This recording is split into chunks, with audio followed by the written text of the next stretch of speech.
Johnson, and this is Focus on Liberia. Hit it! From Cape Mount to Cape Palmer, mountain back to Atlantic Ocean, over me hills to Pokonjre, to educate, elevate, and promote. Yeah, focus on Liberia. For Liberia, Liberia. For Liberia, yeah, yeah, yeah, yeah, yeah. From Monday to Sunday. From Monday to Sunday. It's focus on Liberia.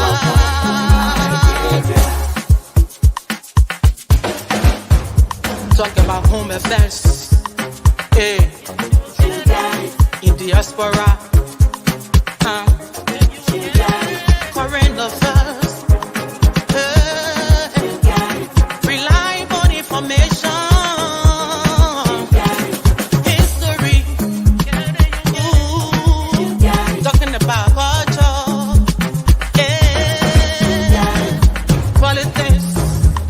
Education. Entertainment. Yeah. Business. Sports. Advertisement. Articulation. Focus on Liberia. Focus on Liberia. Focus on Liberia. From Monday to Sunday. Focus on. Welcome, ladies and gentlemen, to another session of Focus on Liberia. I am your co-host here, Gabriel Carter. Today, I have in the studio with me Percy, my good friend Percy. I have Wonder. And today, grudgingly, and I would say grudgingly, we're going to talk about the draft budget. I, I, this is something we didn't want to talk about, but we just feel that we want to give our perspectives in terms of what we think about the budget. Um, what are the pros? What are the cons? And look at it from different perspective and different angles. Um, I think we may have touched upon it on another show probably a few days ago, but from here we want to look at it from exactly what this show does. Look at it from an economic standpoint. Look at it from a finance standpoint. Look at it from an investment standpoint, and look at it from a legal standpoint as well. So that's what we're going to do today. As we always say, just take your time, share the show. Um, Bring your comments, bring your perspective. We love perspectives, and you'll bring your opinion and bring your questions. Take your time, grab a cup of coffee, tea, or whatever you drink, and spend an hour and a half with us as we go through it. Guys, thank you for taking the time to go through this with me. I appreciate you taking the time. Percy, Yeah, how are you, my man? Bob, Welcome. man. It's raining today. Thank you. Yeah, Thank you for having me. I'm looking forward to a nice discussion today. yeah. So yeah, I'm here. Perfect. I know you have a I know you have a lot to say, but we'll get into that. Wonder, welcome back again, my man. Yeah, It's good to have you. I know you guys have a lot to say, so but welcome. yeah. Thank you very much, and looking forward to it. I guess you can exhaust the discussion on the budget because it's so wide and open. There's so many different angles to it. So I know we Yeah, talked about it the other day on our sister sure. platform, but Yeah, I guess there's so many perspectives. So we probably will do justice to do another go at it and see what other perspectives can be brought to bear. So yes, yeah. good to go. No, it's good. The reason why it's good to have you both here, it's from a Percy standpoint, you're looking at this from an investment banker perspective, and we also want to take the legal angle as well from your end and economist perspective as well. Like you said, there's a lot of perspective, we different ways to look at this, and pretty much thread needles where needles need to be threaded and really uh, make sense. Try to make sense of what's happening in the budget, or at least trying to make sense of what they were trying to do with the budget. Yeah, So yeah, so good to have you guys. So I'm sure most of you or all of you have seen the draft budget. It hasn't been passed yet, so we what we do here is just with a grain of salt. Hopefully it stays out. Those numbers don't change when it becomes a law. I think, right? So it's a yeah, draft budget. I think the figure stands at 1,692 million, right? yeah, And correct yeah, me here if I'm wrong, right? And from what I've seen so far, 297 million was on expenditure.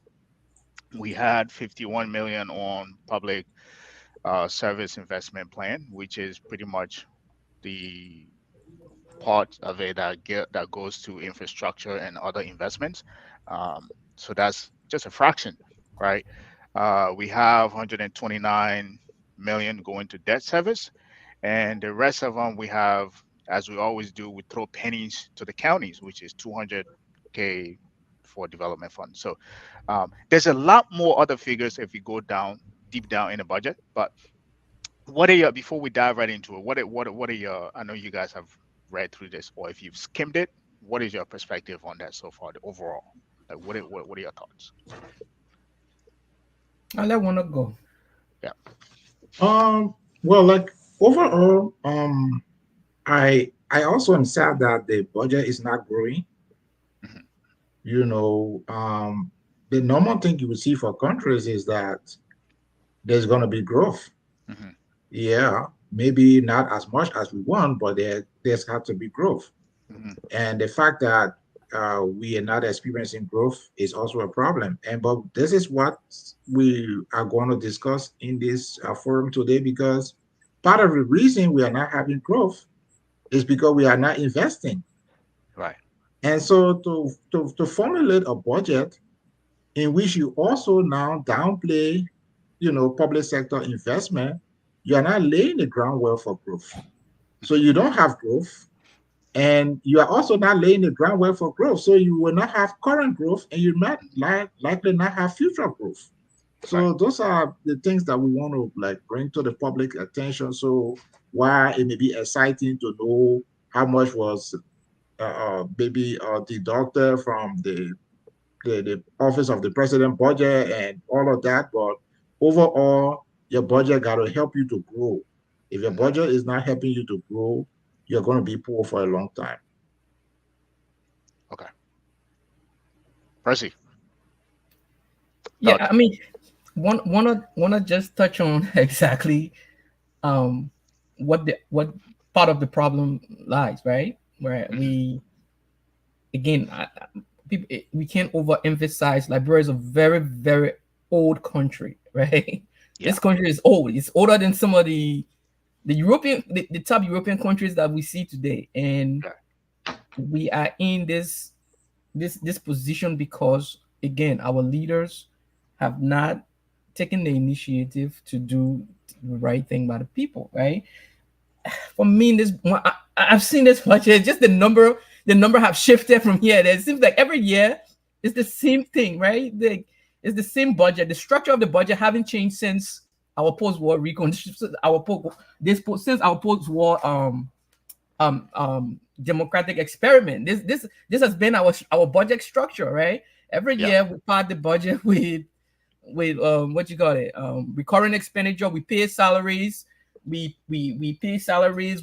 And basically that's what it's a salary paying budget. That's what it is. This thing is not going to develop like bureau. Make no mistake.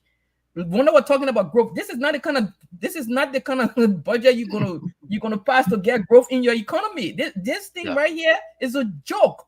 And this is not just for the UP administration, from the immediate past administration to the one right after The war. the comprehensive Accra Peace Accord that we have that brought into President Seli. This has been the structure of our budget. Yeah. Right, this thing does not. No serious person look at this stuff and say, "Yeah, Liberia's gonna be back on the map. We're gonna be comparing ourselves to Japan as one of the fastest growing economies." This is not going to get you there. I mean, this is the sad news. I think I came here as the prophet of doom today, and you're not going to hear anything optimistic from me if you look at this thing, right? It's just as somebody who have followed and have been discussing this issue over the years, like this is any serious person look at this thing here. Liberia is not going anywhere with this budget, right? You're going to pay your salaries and whatnot, and we're going to stay stagnant for the next I don't know how many generations.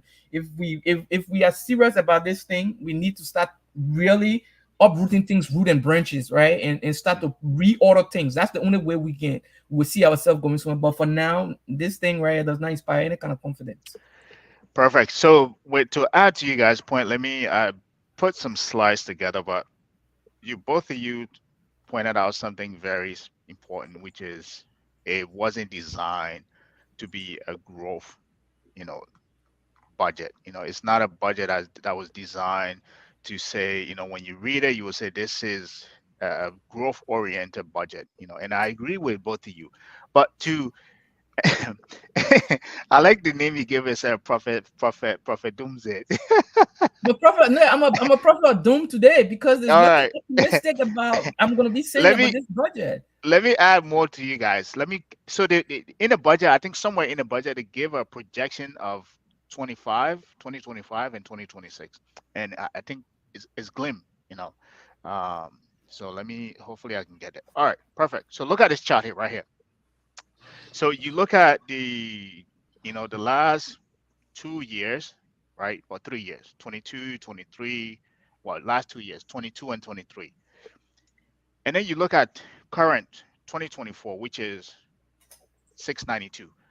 But they're also projecting a lowered budget, 675, right? And in 2026, it goes right back up a little bit at 712, right? And that assumption is based on, I think, something we talked about before. There's no external support, which I think we've been blessed to have every year. We get these external support, right? There's no external support, right? So they're projecting that the budget is going to remain at 675, and it ticks up a little bit at 712, right? Based on all of this, right? I wanted to share this, slide with you guys because I just thought it's glim. So based on what they're projecting here, it's it means for the next 3 years we're going to be flat from now to 2026. We're just going to be flat, and it's just going to be the same. So I just wanted to add that to you before we will go any further. But I wanted to start to the beginning of this slide here. Without diving too much into it, like you guys said, this is a 692, and they did a good job in terms of giving the allocation in terms of what the budget came from, the sources. So from as I said earlier, there's no external sources, which mean like the multilateral development banks or borrowing or any other support. We're not seeing any of that. What are you guys' thoughts in terms of looking at this budget as it is now and going forward for the next 3 years to 2026 in terms of Firstly, that's the sad part. And part of it is the making of the Liberian voter to some extent. And part of it, of course, is Baka. We don't know what his international leverage would be. But it's sad that because a lot of this international goodwill was squandered on a WIA. And if you see the number of like sanctioned official, it's an indication that, the international community, at least as led by US, kind of were losing their patience. So when people are putting your international, I mean your staff, or what should I say, ministers on sanctions, is an indication that they are fed up with you. So the country that is putting you on sanctions is very unlikely to extend to you other financial resources, especially because against the background that you are already looting the first set of resources that are given to you. So that is the backdrop under which we came under the WIA regime. Now, Bwaka will have shown a lot of good way how he investigated and prosecuted some of these people. But he didn't do that. I think the coalition with PYJ will be met with suspicion.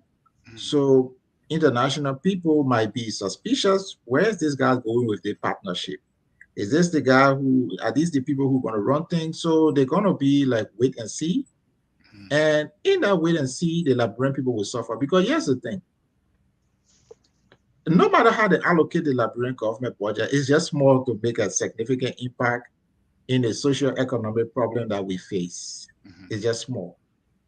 And so you need some goodwill from multilateral agencies, and you need some goodwill from your traditional partners, like Mhm. maybe the EU, you know, China, the USA. You need those people to sign some contracts with you to, you know, deliver some goodies, maybe grants.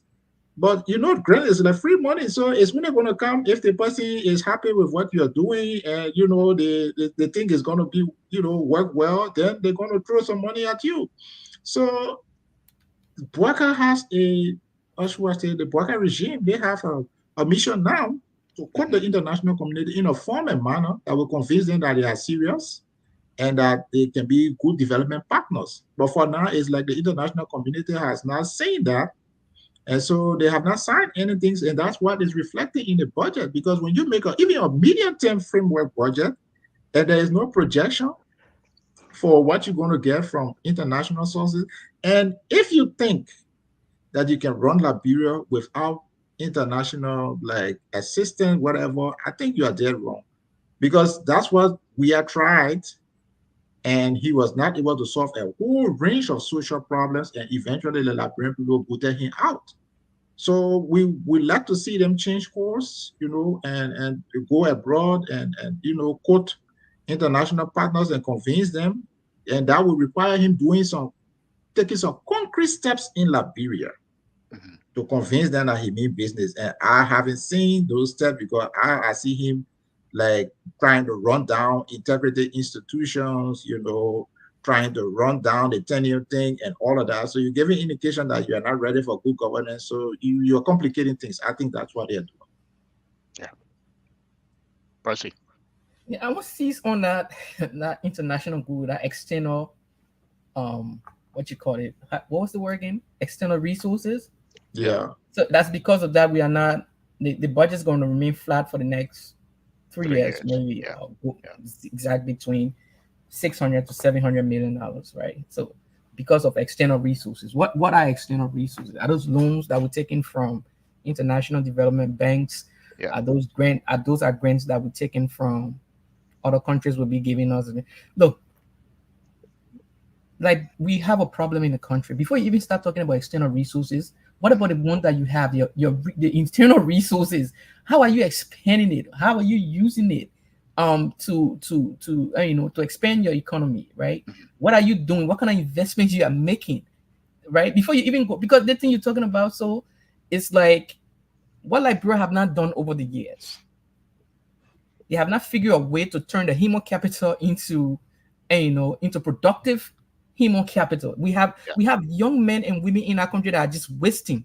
Yeah. Literally, every day you get up in the morning, you go on the street, you see a young man with completely nothing to do, absolutely nothing to do. We have not figured a way to turn that into actual economic means. We have not given them the opportunity. So you leave that and then you come to the next guy country who have figured a way to turn his own human capital into productive capital, and his economy is showing he have expanded, he have become wealthy, and then you said, "Mama, give me some of your money." Depending on your people, and they God I can get up, me and Gabi that can get up every morning here. Go to work, come back. He said, "My man, we depending on you to get us some of your money here." What about you got your own people that are wasting? You have not figured out a way to turn them into productive ends, Yeah. right? And that's the problem with our country. We're gonna get stuck in this rut of a budget. This structure that we have here is not going to expand the Liberian economy, right? Yeah.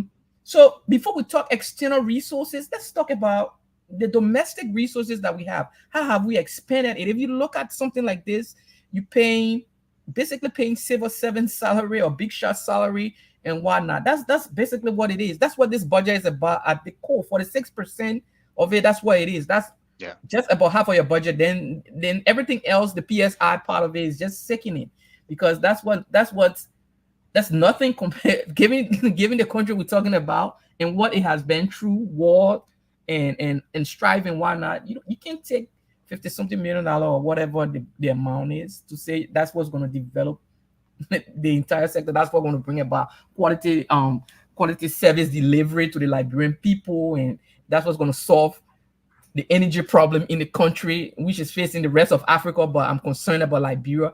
I mean, this is the budget that's going to solve energy. This is the budget that's going to lead to economic growth, expansion. This thing is not. We need to sit down and start having these serious conversations to fix Liberia. This is not the budget, and we have been doing this thing now. How long we been on the? We came from civil war for how long now? It's More than I over mean, more than 2 decades now, and 20, this is 21 years. okay in more than 2 decades, and this is the structure of a budget to develop a 178-year-old country. This is a shame, and it's not Bwaka, it's not weird. This goes all the way back. Everybody gets skin in the game here. Yeah. This is we need to sit down and figure out how to expand our resources that will bring about productive ends. This thing is not going to work. It's not going to work. So here's my before I go to bring up the next slide. Here's my question to you, man. And do you- so the budget. I think I agree with both of you. The structure is the problem. If you reconfigure the structure and make it development centric, maybe there will be some little bit of outcome, right? But the way that is being configured with the gas slips and all these hefty payment to uh, you know that what where 46% is being spent on reoccurring expenses. Do you think we can have any president who can come in and understand that perspective, understand that the budget is the problem, that we can read that he can redraft the budget? If that means, I think it's the laws, redraft the law or amend the law to make it development for. Do you guys think that we can have a president who can come in and first day in to say that is the problem, and if I don't change it, my presidency or administration will not get anything done to restructure that entire budget process? No, Well, I Jesus think Christ, even Jesus Christ, if you're talking from heaven today and giving this budget structure for the last 20 years, he will be criticizing God himself. You were criticizing your Yeah, tell God, man, I thought you say you can perform miracle. How come what happening here? And Jesus Christ himself will not be able to do anything meaningful with this budget. Okay. This is not a presidential yeah, the president's chair of skin in the game, right? But this is a national discussion that we should be having. Like as a people, we don't have national discussion in our country anymore, right? We should be having a national discussion. Who benefiting from this budget? Who are the beneficiaries of this kind of budget? Who? It's not the Liberian people, obviously. yeah. So we should be having that national conversation wherein it's like, but who you made a budget for? Who benefiting? I'm not benefiting. My children are benefiting. So who benefiting from the budget? The guy that you paying the salary in the city of Monrovia, the big shots, and then doing nothing to do anything for the. I mean, like who are we? You pay a few rows around here and there, and then you say, I mean, come on, now. We have to have these national conversations about not about the budget. The budget is just one aspect, but who are we? What are we doing? Like you collect our money. What are you doing with this money? Who are you? Where are you investing these monies? Like and that should be the cause of the conversation. And something in this structure it just doesn't work. So even if you bring God, not just a president, you bring God from heaven today. Anyone want to enjoy a top angels name, bring and say you president like bro with this budget, man, we still have the same problem here. There's and I think what you're saying, everybody's saying the same thing. There's what I call the barbarian at the gate, right? In as much that you can take a president, you say you want to bring a president, but there are these barbarian at the gate that will circumvent any structure that you want to bring in. Now, that what I keep saying, and I hate, like, trust me when I say this is my last year talking about the budget, unless something changes about it. This will be my last year talking. No, seriously, I throw in the towel because, like, I think we talked about it before we came on air. It's the same thing over and over and over and over. It's just designed the same way to fail, to not bring any development. So it doesn't bring any excitement even talking about it. But I think the bigger problem are these what I call barbarian at the gates that are, like you said, the people that are who are benefiting from it, who will fight tooth and nail to make sure that whatever structure that needs to take place in order for this thing to be development focused and invest in people to in the long run in over time doesn't happen. But the question that I keep bringing to you guys is, how do we as a people or the next president that comes in sees that and make sure that, I don't know, some stroke of genius or some kind of persuasive Obama-esque uh speech or delivery that will cause them to understand that, okay, this needs to change to benefit the country. Like, how do we go about that? Wonder. Well, that's part of it is politics. Um, the Liberian people have to, you would think that sometimes when they suffer, they will make a better decision because pain teaches you a lot more than pleasure. Like all this talk when they originally decided to, in fact, when they decided to make we are president, that's when I decided more or less that I can no longer live in Liberia because I kind of realized this guy is just going to be bad news. Because the man was senator and they used to call him Bobo Senator because his only contribution was, oh, guys, you guys have said it all. What more can I say? I mean, I agree with everything you said. So when you take a man who was a Bobo senator and make him and give him a job that is 100 times more difficult than the senatorial job, and you say, oh, we are going to have it nice, you are just misleading yourself. And it's almost the same they did with the Boaca thing when, um, they went from the men who were doing nothing, dancing buga and all of that, singing song. And now you go to somebody who really got no new ideas. And my problem with Boaca is not his age per se, though I think it's an issue, but he doesn't come with new ideas. Exactly. If you take a man who has 50 years of experience, not in a progressive government, but in a government that has not performed for the past, I don't know how many years, and you say, oh, new and fresh ideas will come out of this guy. No. So the only thing he knows is to put people in this position. He doesn't have that creative wherewithal to start thinking, okay, cool. So now, even though this is the starting budget, for example, I keep mentioning the issue of Liberian businesses. Yeah. So probably somewhere in the commerce budget, what is there to jumpstart investment in Liberian businesses? In agriculture, I just mentioned the other time, the only money I see there which would likely go to, fixed asset acquisition or stuff like that is 750,000 for a man who the first plank of his campaign is agriculture. And now to do what you promised, the only money you put there is 750,000. Come on. And at the same time, while you are putting that amount of money, you put the money in other places, millions of dollars in places that are considered a waste of resources. So it starts with the Liberian people. And, all this thing of bringing people like McGilden, those kinds of people, because if you look in the Senate, I think they have about 5 members there on a sanction.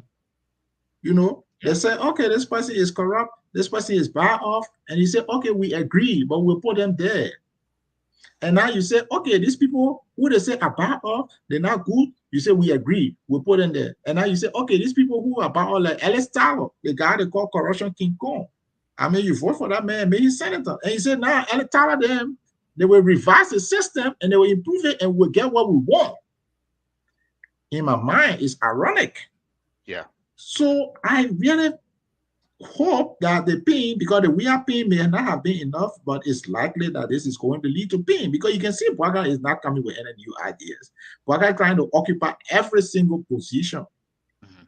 And that's why the recurrent expenditure, which is basically consumption, which was hovering around 80%, jumped to 92.5%.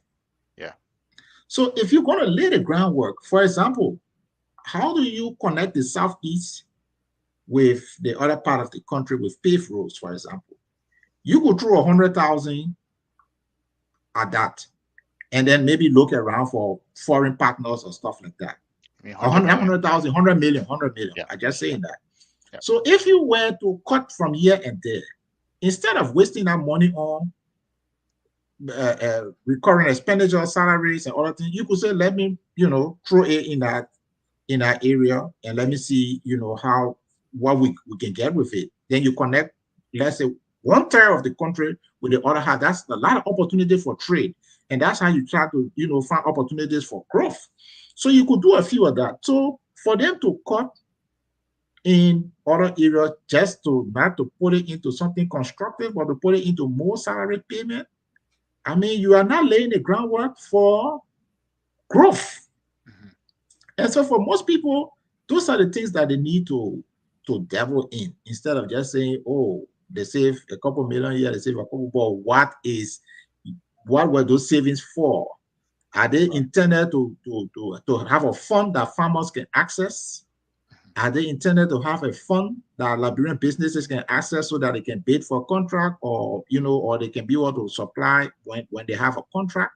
So I don't see those, and maybe they need to advertise that more if it's there. But so I'm kind of hesitant to say whether they'll become a president and then the person will be able to like really measure up. But that depends on how much pain the Liberian people go through. I guess if the pain is high enough, maybe they might make a about face and try to think to find somebody who is much more proactive, much more creative in their thinking. But all this thing about just occupying government positions, and then you think that the country will get better. I'm sad. It's not going to work. Yeah. So I think there are, there are, well, there is one bright spot in this whole budget, at least from my perspective. What I think is the bright spot, and I'll lay the framework here, the groundwork here, so you guys can see. So the good thing that I think we can get from this is that, at least from a projection standpoint, our GDP is expected to grow 5.3% in 2024 this year, right? And it jumps to 6.4% and then remains at 6.4% even in 2026. For me, the reason why I think these are, again, just like the budget, these are opportunities, right? And in investments, you look for arbitrage. I think these are arbitrages. These are opportunities that can be exploited. But again, with an administration that is, you know, operating as it is, how do we think we can capitalize on these prospect of growth, right? To say, hey, the economy is expected to grow 5.3%. How do we leverage that to grow our domestic revenue without, since, from what we see from a projection standpoint, there won't be any external sources coming into the country. Okay, so that means we are on our own. But the bright spot here is that we have a country that is expected to grow 5.3% and 6.4%. How do we capitalize on these growth prospects, right? Both from a policy standpoint, fiscal policy standpoint, and a monetary policy standpoint, to make sure we leverage and capitalize on some of this, growth, and be able to, grow our domestic revenue base. Like, what are some of the ideas that you guys think you can put out there? I mean, if I don't want these numbers yet, bright spots. Yeah, growth is I always mean, good. I'm always these are projection. These are yeah. projection. I would I'm say always that. in favor of growth, right? Right. I always Right. want. I rather be growing than be remain stagnant. So I Right. agree. Like we should be growing. So the fact that we're growing, that's a positive. I don't know if Hmm. it's a bright spot, but that's a positive. Hmm. The second thing is, how do we leverage the opportunities that we are projecting that we're going to grow going forward?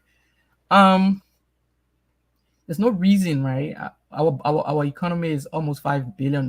There's absolutely no reason that a $5 billion economy national government budget should be less than $1 billion, Yeah. right? It makes no sense. So there's a problem here. So we need to figure out how to like collect revenues based on these projections, right? How do we increase revenues collection, right? How do we exploit our economy by empowering our people, right? Because at the end of the day, the typical Liberian does not have anywhere to go. It's going to take your money and invest it into the economy. So how do we empower, like, again, Liberian businesses, right? That's another topic for another day. We can talk about capital, right? Because Liberia has been a very uneven country in terms of capital, right? Yeah. Our people have been ill served by their government by not empowering them. We have not shown our people how to monetize. Liberia is not a poor country, make no mistakes. It's just our people don't know what they have and they don't know how to monetize what they have, right? So we should be thinking about focusing on that, how to empower our people, right? How to make sure we plug the holes in our revenue collections, and make sure that we find new revenue sources also, right? Those make sure, and but not just about collecting this money, but what we expending it on also, right? Mm-hmm. Like, let's again, this national conversation about what are we, who are we doing all this for? Is it for the Liberian people? If it is for the Liberian people, then let's start doing things that will actually uplift the Liberian people and their children and their children and whatnot. So let's start doing some serious investment, like he talked about, connecting the southeast to the rest of the country, that part of the country that is cut off every year, right? It doesn't have to be just a government by themselves doing it. That's what I'm saying. Because we have this centralized structure, it's almost seems like everything is just on the government. Everything, it Right. doesn't have to be that way. We can devolve this system in a way that the counties too have to share in these things. They can take our people have resources to their disposal that are not being utilized, right? We can take some of this burden off of these people by saying, okay, county, you responsible for so and so. Like for here, they have state roads, they have federal highways, and they have state roads. The state roads, they're not the federal government building them. That the people, local taxes, build their state roads here, right? So we can have some kind of scheme. We should devise some kind of scheme where in the people have skin in the game. It shouldn't just be left up to Moravians, right? Mm-hmm. The people in Monrovia shouldn't just call the shot all along. Last time I was here, I was talking about the people allowing the people children to go back to them. Let's figure, because this structure that we see here is a derivative of the centralized structure that we also have administratively, right? It is. So Yeah. let's figure a way of how to devolve power in a way that our people, the Liberian people, have a say in their future. It can just be left to Moravians, and I use this word Moravian to mean people who just sit in Morovia, whether you are elected from Sano, but you come and sit in Morovia and doesn't do really anything for the people back home, right? Let's figure a way where we can everybody can have a skin in the game. Everybody don't have to be a president to contribute, but what people have resources at their disposal, right? Let's see what we can do with those resources. Let's start. Matter of fact, besides this, let's start sharing some of these resources from where we have concessions there, right? There's no reason why we should still be on a county development fund model. The county is supposed to have their own budget, right? Yeah. They're 500, 600,000. It's supposed to be like the budget of a very small county. It's not supposed to be a national budget. That's supposed to be like Sino, River G. That's their budget. That's the budget Sino and River G is supposed to be operating on, all things being constant. This is not a national budget. Your national budget should be giving Liberia what we have and what we should be at least, I mean speaking minimally, we should be at least 5 billion, right? We should be able to collect 5 billion in our budget, right? And be able to like source those things and be able to carry on meaningful development. But then again, it comes down to who is a Liberian. Like we have to figure out who is a Liberian, because these resources, we don't know who a Liberian is. How do we expand them, right? So that's another thing. You have to figure out who is a Liberian. You have to like go back to the drawing board and use your national identification, because those are where you have to figure out who your people are. Then you know who you're making the investment in. At this point, we don't know who is who, right? Everybody there in like brother passing around doing what we're doing. You don't know who is who, so you don't know where to expend your resources, if you're spending it to the right place or the wrong place. So let's try to figure out this basic ground level things that makes a country what they are. Let's try to figure them out, and then we build on them with the other complicated stuff that we're talking about, like the budget and whatnot. So that's just where I'm at. Okay. Okay, so there are two things. Mhm. And I will start with, because I had a bit of a front row seat with the budget thing, because I work as finance manager with the Government Commission for a couple years, Mhm. and then I work with the Anti-Corruption Commission as an internal auditor. So that's for several years also. So I kind of have idea as to practically how they do the budget. So they don't do a constructive thinking when they come to the budget. They start with what they did last year, and then they do plus or minus. So if you approach budgeting from that point, the person was saying the budget hasn't changed in the past 20 years. And that's part of the reason why the budget hasn't changed in the past 20 years is because they start with what you have, and then they do plus or minus. So meaning if you got 500,000 last year, this year, it means you already got 500,000. So if you need increment, then we can talk about it. And if not, we decrease, stuff like that. So they never come to the budget asking, is this relevant? Is it important? Is it constraining us? Should we do away with this? They don't come with the budget with that kind of thinking. And so as a result, they always get this administrative budget that is not forward-looking. And that's what I'm saying. Like, for example, there are a few areas I feel I can highlight. If you're going to, for example, cut the budget, you cut, let's say you cut, and from what we gather, that's what the budget, the workers, UP people did, they cut. Maybe let's say they got 50 million or even 100 million. Yeah, just say that. They need to explain to all, okay, so we cut 100 million from here. And priority projects, 25 is going to agriculture fund to help farmers, or agriculture fund to get equipment for farmers.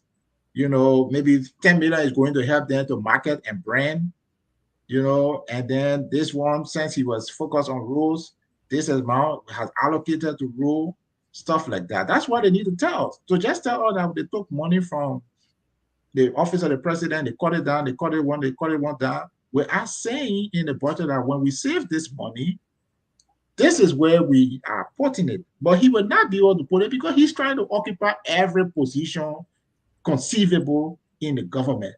So obviously, he made a cut, but not towards constructive investment activities, but towards accommodating the people in terms of salaries that, and Liberian people should ask the complicated question. Like, for example, what is WACA plan for Liberian businesses? Because I'm looking in the commerce budget, and that's on page 427,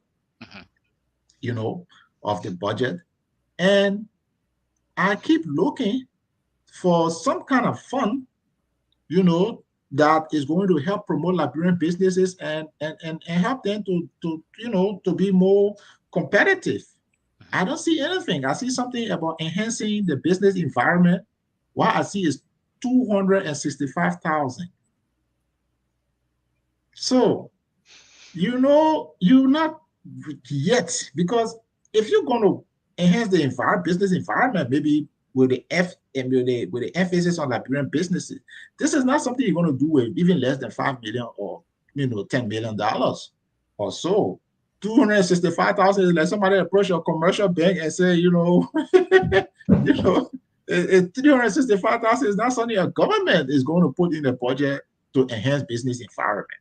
Yeah. So, and if you cannot promote Liberian businesses, you are just not ready to start yet the government work, because that's why the limitation they have, because they feel that the only way to create jobs is to bring people in the government.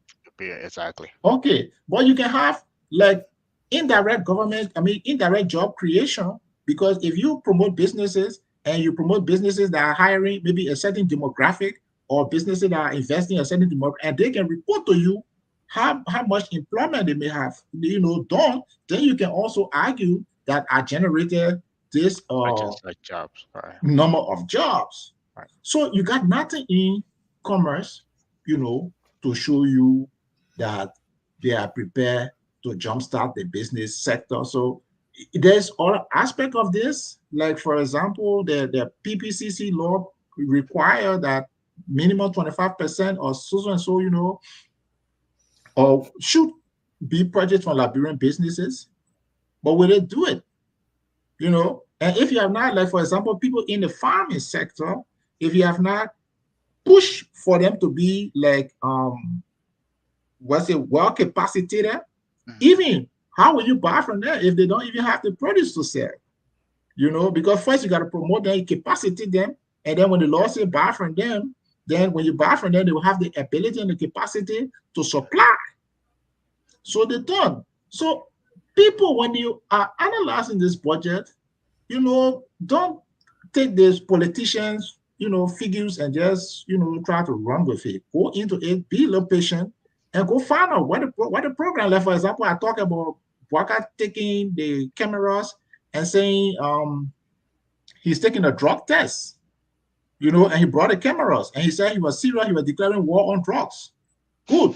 So now, having declared a war on drugs, I go into the Ministry of Justice budget, to find out, where this war on drug is taking place. And I found out that they got a project called Kush Must Go.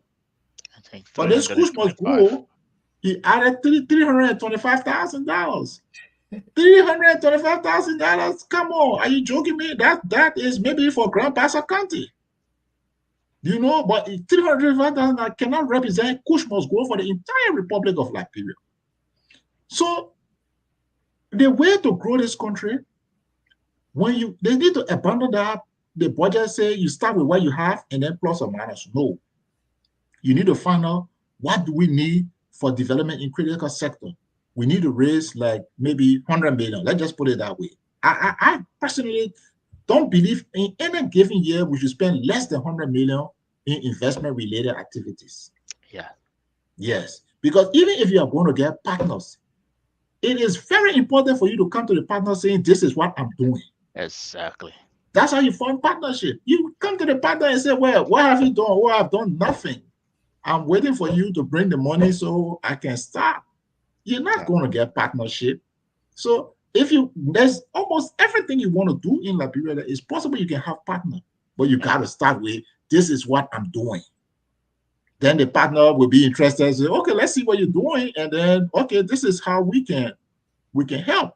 The other problem with waiting solely on the partners to start is because sometimes when they start and when they put up all the money, they decide how long the project should run and stuff like that. For example, the Japanese freeway was done almost entirely by Japan.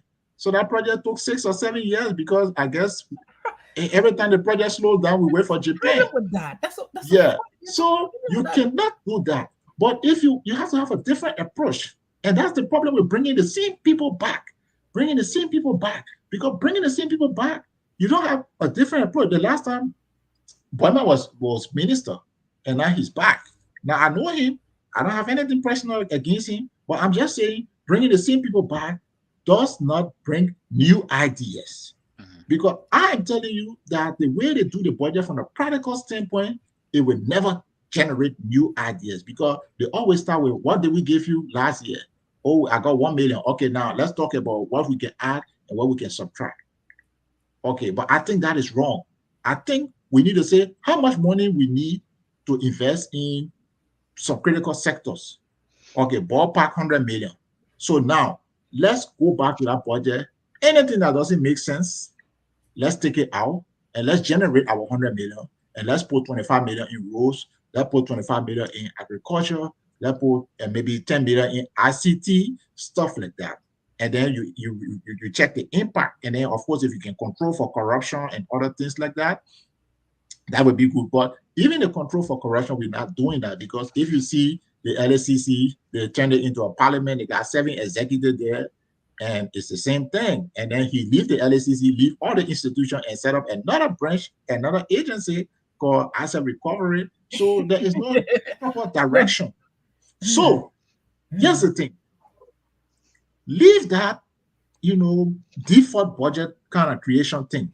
Start with how much ballpark we need to jumpstart some critical sectors. Then you go back to the budget and start to weed out things that you really not useful for you. But if you just say, okay, that's what we did last year, or that's what we did the year before, so let's share plus or minus, you will always have a budget that is not bringing about development. And at the end of the day, and these things, it creates social problems because if, like, for example, we have a big drug problem. Okay, but in other countries, they have drug problem, but why is it not getting out of hand? Because they have institutions where that can recycle people. So some people are very into drug habit, but some people are getting out Right. because there is a systematic way of getting people out of the system. But if you have a drug problem where people getting in, but nobody getting out, Yeah. About then it. obviously you're going to have a ballooning of the drug addicts. So there's a lot that the government can do, but they have to approach the budget from a we call it zero-based budgeting from that kind of perspective. So you start with what you need to jumpstart some critical sectors. Then Yeah. you go back to the budget and start to take out things that will not get you to your objective. But that's not what is happening now. We hope that somebody can think differently on it, but we let's see what happens. Yeah. And Percy, did you want to come in? No, go ahead. Yeah. And the I agree with you on both of you on the fact that we bring like we recycle people. You're right. Buama was Minister of Finance, I think, in 2016, and he came back again. As I said, I don't know if he has any new ideas in terms of what to do with the ministries. One, how to deal with the debt problem we have, or how to even help grow the budget. That is yet to be seen. So far, it's just I think maybe their strategy was, hey, bring somebody who's familiar with the territory, who knows from a manager standpoint, but in terms from a innovative standpoint, somebody who is innovative, who's going to do something unorthodox. It wasn't. I don't think they were thinking that. But I want us to stick on this. You know, I think one that you keep talking about it. The how to not just grow the economy, but how to create like the jobs in the country, and which I think is if you do create jobs in the country subsequently, and you're able to collect your tax dollars on those jobs you create, those companies that start in the country, you're able to maybe expand your domestic revenue base. Um, so case in point, even and I agree with you because even if the government cannot allocate, let's say, 100 million to private sector to invest in private sector, what about the government own investment in infrastructure, like the roads and bridges, the hard infrastructure, the soft infrastructure, like the expanding, like LEC or the post and telecommunication, you know those, if you invest a lot into those, right, by putting enough money into those, you create jobs as well, right? But none of that is happening. I think the public sector investment plan is about just 51 million. And I think 51 million, 26 million of that is to, it, 26 million went towards the, what do you call it? The road fund, right? And I think they have some sentences in there in terms of about 9 million or so to fix potholes and upkeep with the existing roads and stuff, right? So what is But fixing the ruining area? That what kind of ruining and fixing with the potholes is I doing? Because the rest of the country, there's not a lot of good roads in Liberia. It's just the few that are bidding from here to look at who they want that one is sending $9 million on. So that is, yeah, yeah. So and if you look in that, for me, I thought it was laughable. And this is why I agree with Wanda in terms of, like, if you look at, I don't want to compare us, and I'm not saying this to compare us to the US. If you look at this country here, right, we have different funding sources. We have, you know, no, I don't want to use the US. Ghana, perfect. Ghana. So in Ghana's budget, they have a line item in their budget called one one district, one factory, right? So their intention within their budget is to create one factory in every district in Ghana, right? So their plan, what they do, specifically what they do, the government, let's say Wanda want to start a factory. He has a factory in Grand Cayman, you know, and that factory, let's say, is in D1. Correct me if I'm wrong. I don't know. District 1 is in Grand, whatever county is in, right? Let's say Wanda wants to expand in District 9. I think that's Yekes, district, right? What the government would do, Wonder can put up half of his money, and the government would now guarantee, they would tell Wonder, go to these such and such banks. We will guarantee you half of the other money so you can build that factory in there. And the intention of you doing that is to create, they give you how many jobs they want you to create, right? So you start those factory in there. The government doesn't release the money to you all at once. They do it in stages, in draw periods, right? As you grow, you continue to hire these remaining people. They continue to extend funds with you. That is their intention of, and it they each district has different things that they're producing. Another one is the guy is manufacturing, these cooking gas, right? That you carry in those tanks, right? You're producing Okay. them right in Ghana. The other guy in another district is producing I think it's a whole plantain chip factory, right? So there's a line item in the budget to create factories, not just to, but to create factories, and those factories will going to create jobs. That is their intentionality, right? Intentional way of creating jobs within this country. But when I look at Liberia budget and I compare it to Ghana's budget, even though from a style standpoint it's like light years apart, there is no such intentional investment. Not just this one, but I think Pressy stated, you go back into since we came out of the war, hasn't been any intentional effort made towards really making this country, Liberia, private sector focus. Every one of it has been the government. I think the best we have done was in Allen administration, where they hire people, they give them brooms, these guys will be cleaning on the streets. That was it. But in terms of that, in terms of really being intentional to creating factory, it hasn't been there.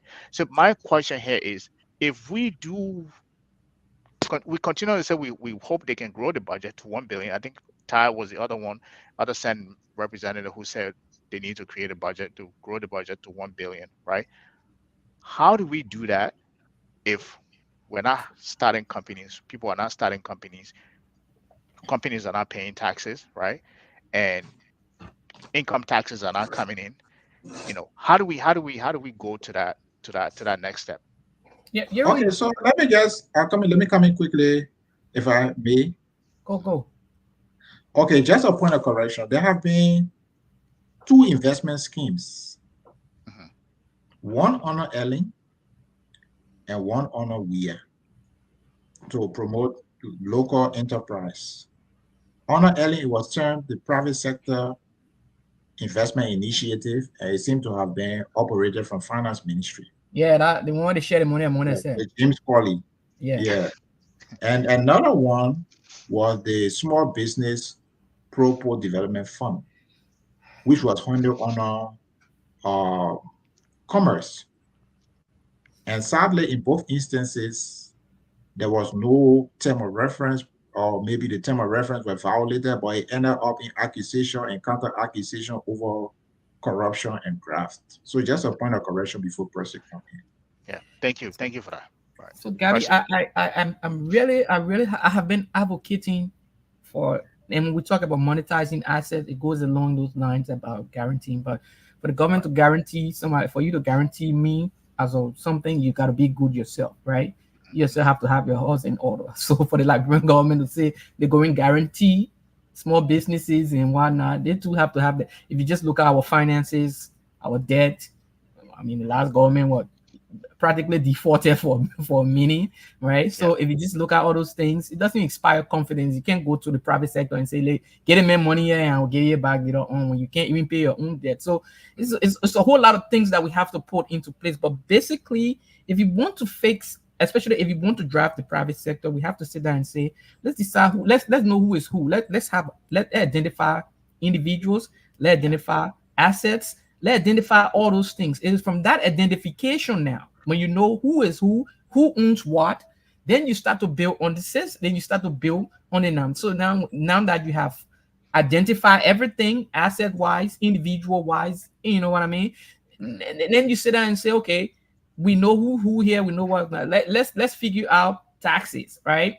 This guy, we know you now. You can't run away from all you got. We got identification. You have identified everybody. You know where the guy live. You know what he does, right? You know what kind of asset he owns. And if there's an economic activity there that starts to those assets, he's supposed to be paying taxes.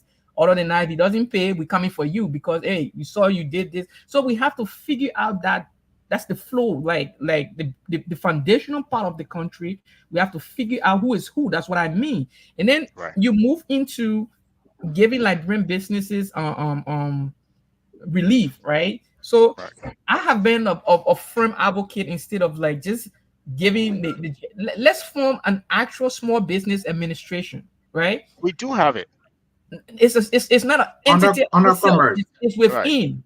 It is within some kind of ministry. I want you to take it and put Separate it like right. make it a separate entity. If in serious economic downturn, you even elevate it to the cabinet level where the administrator of that small business agency could be probably considered like a minister, right? So Right. let's have a small business agency dedicated specifically to small businesses, meaning before we get to guarantee, let's get people in there. If you have a small business, come here. Because the thing they call entrepreneurship, people just see it like, oh yeah, they means there's a lot of coaching and all kind of thing goes into. Let's get people in there, train them how to run businesses, like show them how to get loans, how loans are. Let's get people into those things because there's a lot of things that our people don't know. You can start a business with all the fundamentals. So let's get a Yeah. small business administration agency in there. After you go through that, you say, okay, now you got a house, right? Yeah, I got a house. Okay, how much is that house? Was appraised that house? Okay, that house is worth $50,000. Okay, the house is worth $50,000. The business you want open probably is around like 100. I mean, sorry, some probably like a 10,000 business, and you have a 50,000 asset, right? Right. So okay, go to the bank, take your deed to the bank, and the bank will give you a portion of that. They will give you that money, but we will guarantee at least up to 10-20% of that money. So Right. the government is on the hook for that, and the government is vested in you being successful. Your government is vested in your success now. So Right. you get the capital, you can play around that government money, right? So But they will take before your you house. take the Right. money, you go invest, right? You go and invest and start a business. You hire a bunch of people, and these people are working, and then they're paying taxes to the government. They got family life that are running. They're paying their children's school fee, and that's how you keep the economy churning, right? You're Right. churning out the economy by doing those things. But first, you have to get the basics right, and then you do that. And then after you do that, but given this atmosphere, like you said, this budget is not going to do that for us, right? No, it's We have not. to No. sit down and make these hard decisions and invest. These things we're talking about are part of the investment we're talking about. When you say public sector investment, these are the things you're talking about: identifying your people, knowing who is who, why not. So those are the public sector investment. Those are the things you're supposed to be spending your money on. Then you go to education. That would be like training people and whatnot. I'm saying everybody should go to university, but giving people skills, real skills that they need, that will help them in the economy. So for now, what I think we can do as a people is what I have sat down and thought about, what you probably have sat and thought about. We need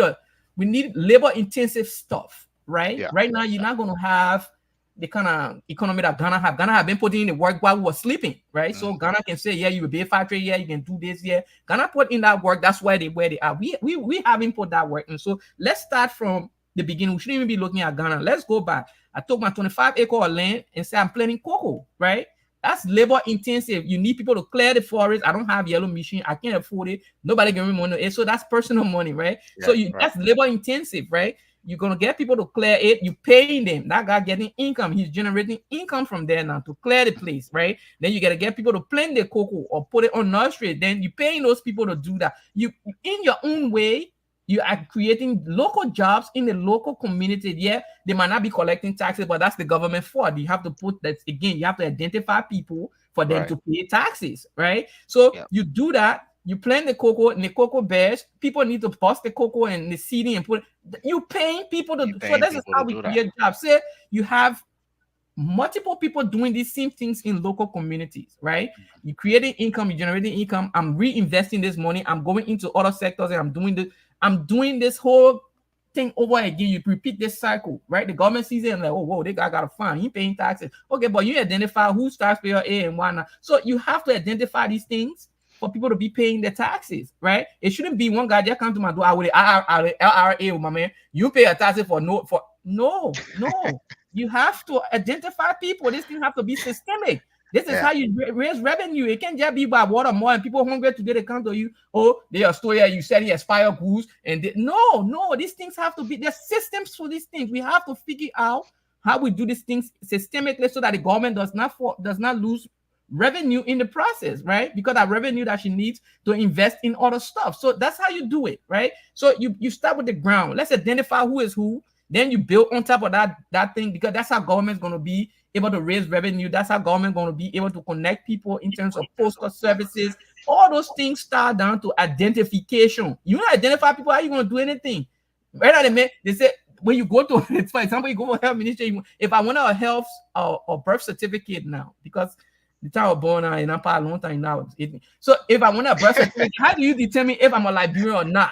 Right? Exactly. I go to the place to get a birth certificate, the test they give me. And so when they hear my Liberian, I say, oh yeah, they mean a Liberian man. They didn't care. Yeah.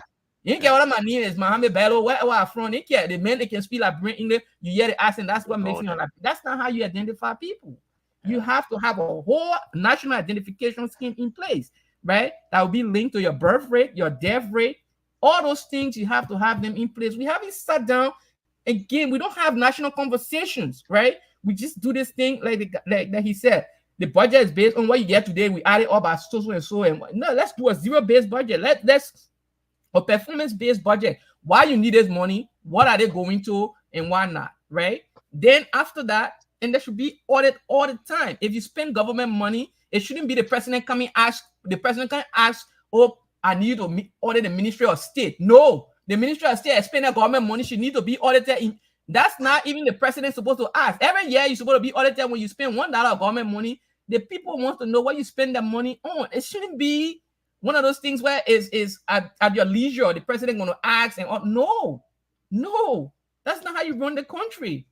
But again, hey, yeah, and let me just piggyback on what person raised. It's some issue that I have with the current GAC. So let me just say it. Okay, so especially in the case of the NSA, where the president commissioned an audit and then decommissioned the audit. The first problem I have with the GAC guys is that their law is very powerful. It does not necessarily tell them to go and seek permission from the audit, from the presidency in order to audit. So I think it is, how do we call it, self-restraint or, self-limitation for them not to stand on their law and attempt to audit agency. For example, the national legislature, their law allows them to audit the legislature, it allows them to audit the judiciary and other branches of government. There is nobody that receives funding from the government library that is not subject to audit. But of course, if you limit yourself in terms of what you can do and cannot do, then who else is going to tell you? So that's why who does the GAC reports to, actually? I think on a policy level, they send a report to the national legislature, but they are independent in a sense. No, so I understand the independence part. But they send the reports to the national legislature. That's so what I think. So the GAC, but what you're saying here, the GAC is not an executive entity; it's a legislative entity, right? No, it is an executive entity, but they don't send their reports to the presidency. The report goes to the legislature. Okay, so the president gets it, but the point I'm making is that the law allows them to audit. Mm-hmm. Anybody who receives funding from government, anybody. And the idea that the NSA is saying that they are top security and so they can be audited, I think is a totally bogus claim. In fact, it's offensive to the Liberian taxpayer for you to receive their money and then say for security reason, I cannot explain what I did with that money. And the fact that Bwaka buy into the idea just show you what happens when you bring in 50-year people and you expect them to think differently. Yeah. So I feel the GAC guys, and this message is really going out to the GAC people, stop allowing Bwaka to tell you who to audit and who not to audit, because it impairs your independence. It creates the situation like you are being directed. So you should make an attempt, and if somebody refuses, you go to the court and demand that you want to do your work. You seek a declaration from the court. Say, if I were auditor, I would definitely attempt to audit NSA because I am seriously convinced that the money that goes to NSA is used for money laundering purposes and not any security operation because we don't face no Al-Qaeda threat. We don't face no North Korea threat. We don't face any threat from Al-Qaeda in the Islamic Maghreb. So the only thing they do with that money is distribute it to politicians. So here's my So, thing. Here's my thing, right? If you work in a corporate sector, there is a board of directors, right? And there is the entity, the directors, the managers of the entity who's report into that board of directors, right? I see the government something like that. The president cannot, the executive cannot expend money, then they audit themselves. It doesn't make sense. So the legislatures that appropriate that money are the one that's supposed to be auditing whether the money was spent or not. You can't have the executive expending money and auditing themselves. So the GSC, even though they report to the legislature, to a legislative committee, they're supposed to be a legislative entity like we have here. I'm sorry, I have to count it because of the system I live in. We have the GAO here. The GAO here, the Government Accountability Office, is a legislative entity. It's not a government entity. It's not that way in Liberia. It's not that way in Liberia. That's what I'm saying. But that's what we have the problem at, right? Because it's like if a mixed organization, because the presidency does the appointment, but they send their reports to the legislature. So that's how it is. Okay. But so I was just making a point on the side that the GAC is showing themselves to be not independent, because if they take instruction not to do a thing or to do a thing, essentially from the executive, is an indication that they are not exercising their independence. But that's what I'm saying, Warner. If it was a legislative entity, that's co-equal branches of government there. The president will not be telling them who to audit and who not to audit. They will be they will have their marching orders already from their branch of government. I don't have a fiery opinion of the Liberian legislature, because that is a body I have documented that have received 650 million over the past 12 years, and not a day they have ever been audited. Well, they have never ever produced a financial statement. Again, those are things that need to be happening. There has never been a financial statement from the legislature, not at all. They've never been audited. Nothing. So if you give them a lot of goodwill, thinking that they are a body that in Liberia, the majority of the people who were sanctioned by U.S. government for corruption are in the legislature. So that's just to show you how bad things are. No. Okay, so that was just a start point I was making, right? It's still going to remain an independent entity. What I'm saying to you is the president of Liberia, who is the chief executive of the country, consider him a CEO. The CEO cannot run the company at the end of the day. I got it logic perfectly. That's what I'm saying. So the GSC needs to be repositioned. What are the legislature is corrupt? It's not going to happen. That's the point I'm trying to make. They need to be repositioned so that the president cannot be the law in the we passed that stage. The president cannot expend money, national money, and then order himself on top of that. No, it can't happen. The people representatives are the one that you're supposed to make report to. Even though it's supposed to be a full-fledged entity of the legislature. That's what I'm saying. And then we can have what we call what you call it. You have something here. What we call it here, Gabi?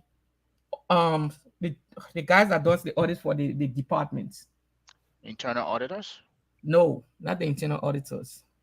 They have they don't report directly to the head of that entity. They are separate from it. But here's my question. The office of the inspector general. Okay, we should have an inspector general office right?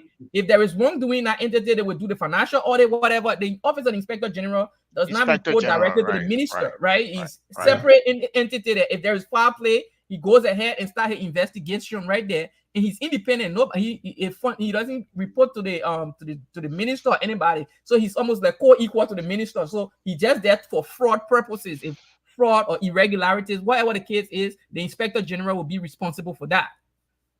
Yeah, Gabriel, just a point. I was making a side point. That was a side point on the GSC. So this message actually to the GSC: stop allowing the president to tell you who to audit or who not to audit.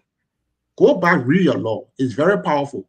It says you can audit the judiciary, you can audit the legislature, and you can audit any agency in the government. So The presidency does not need to tell you how to do your audit and when to do it.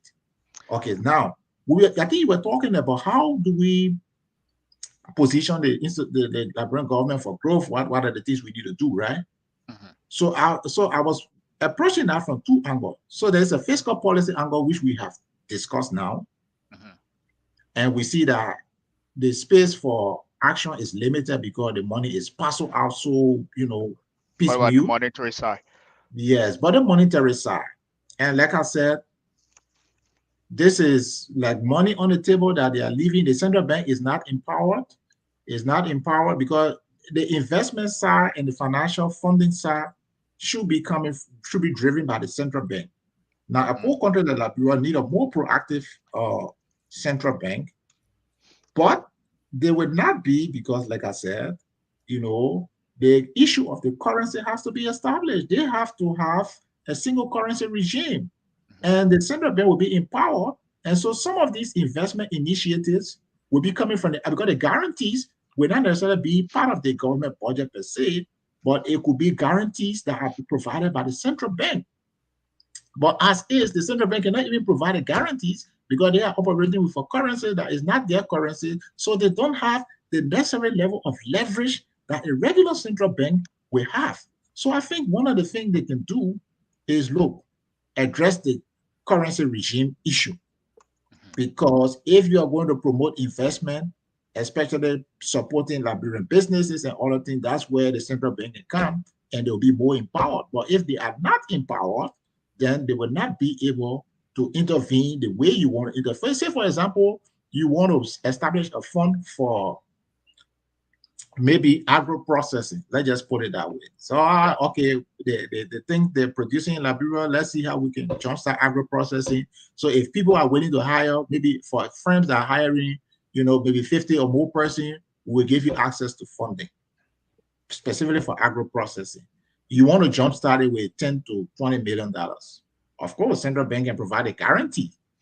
And so if the central bank is providing a guarantee, then obviously you can have a scheme that you can access money through the commercial bank because central bank is providing a guarantee.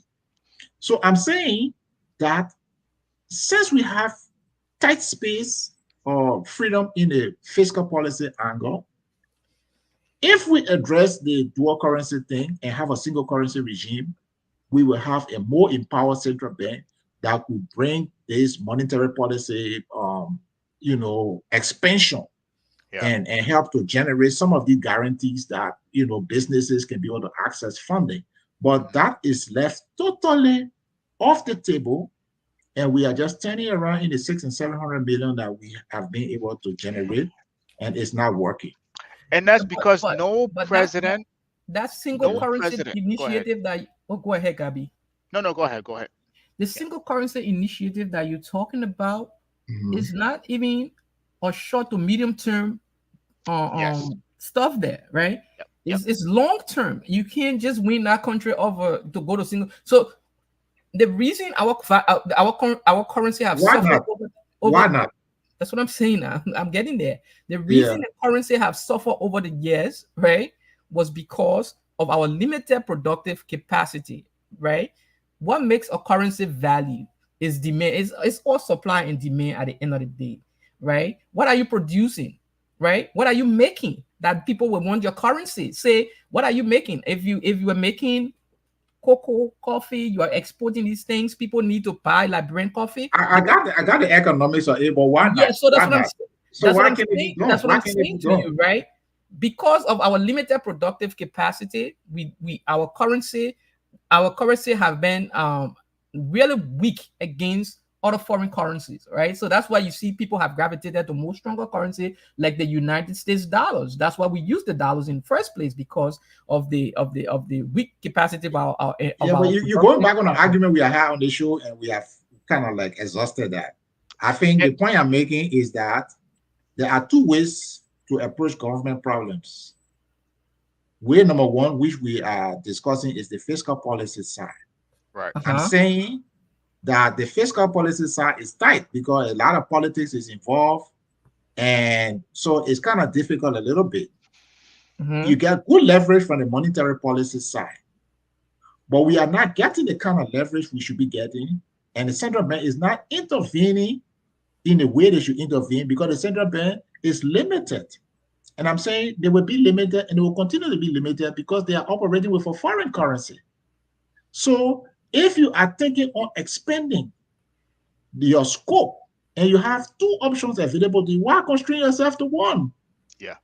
It doesn't make sense to me. If you're going to have a two approach to improve your economy, one is fiscal, one is monetary, why constrain yourself to just fiscal policy? So I'm saying, and changing, look, you don't need no 20 years, 30 years. What you just need is a commitment to financial discipline. That's all you need to make a currency regime switch. Financial discipline. That's all you need. You don't need no 10, 20, any amount of years. If you get financial discipline, right, you're not going to just be printing money. You're going to be printing money on economic realities. And I also say that we are not the poorest country in the world. We are not the worst country in the world. So if other countries are developing with their own currency, I see nothing stopping Liberia from developing. There is, look at the whole West African region. Our economy is pretty much similar to other people. So if they are operating without any problem, I don't see why we'll operate. So I don't see, we don't even need 1 week to go to single currency. You just want to just take the United States dollar off the market like that? What's wrong with it? We are not Americans. Well, are we? So, no. We are not Americans. Are we? This is not Raw Island. If it's Raw Island, okay. No. Go ahead, Gabriel. I kind of agree with both of you. You can do it, immediately, but there's a yes and no. And the reason, I think the bigger part of this argument is that, like, you got to bring in a president who understands the fundamental of what we're talking about, right? Like, basically the fiscal aspect and the monetary aspect, right? Let's say even if he doesn't understand, if he understood or any president understood both, right? Yes, the central bank is independent, but you can put pressure on them to do the right thing, to do their jobs, right? You can urge them to do their jobs, and they will kind of take heed to what you're requesting and be able to do their job. But there hasn't been any president in our history, and correct me here, since no president should even be interfering with the central bank to really understand this thing, that if you're constricted on the fiscal side, you urge the central bank. Yes, you're not going to force them to do that, but hey, do your job, grow the economy. That's what they're supposed to do. Create policies from fiscal monetary policy that will help boost job creation in the economy. And some of them include the guarantees you were talking about. So when you read the 1999 Central Bank Act, that rule it's unlike the Federal Reserve here. They're not responsible for growing job. The rule is price stability, right? The rule is strictly it's not expanded.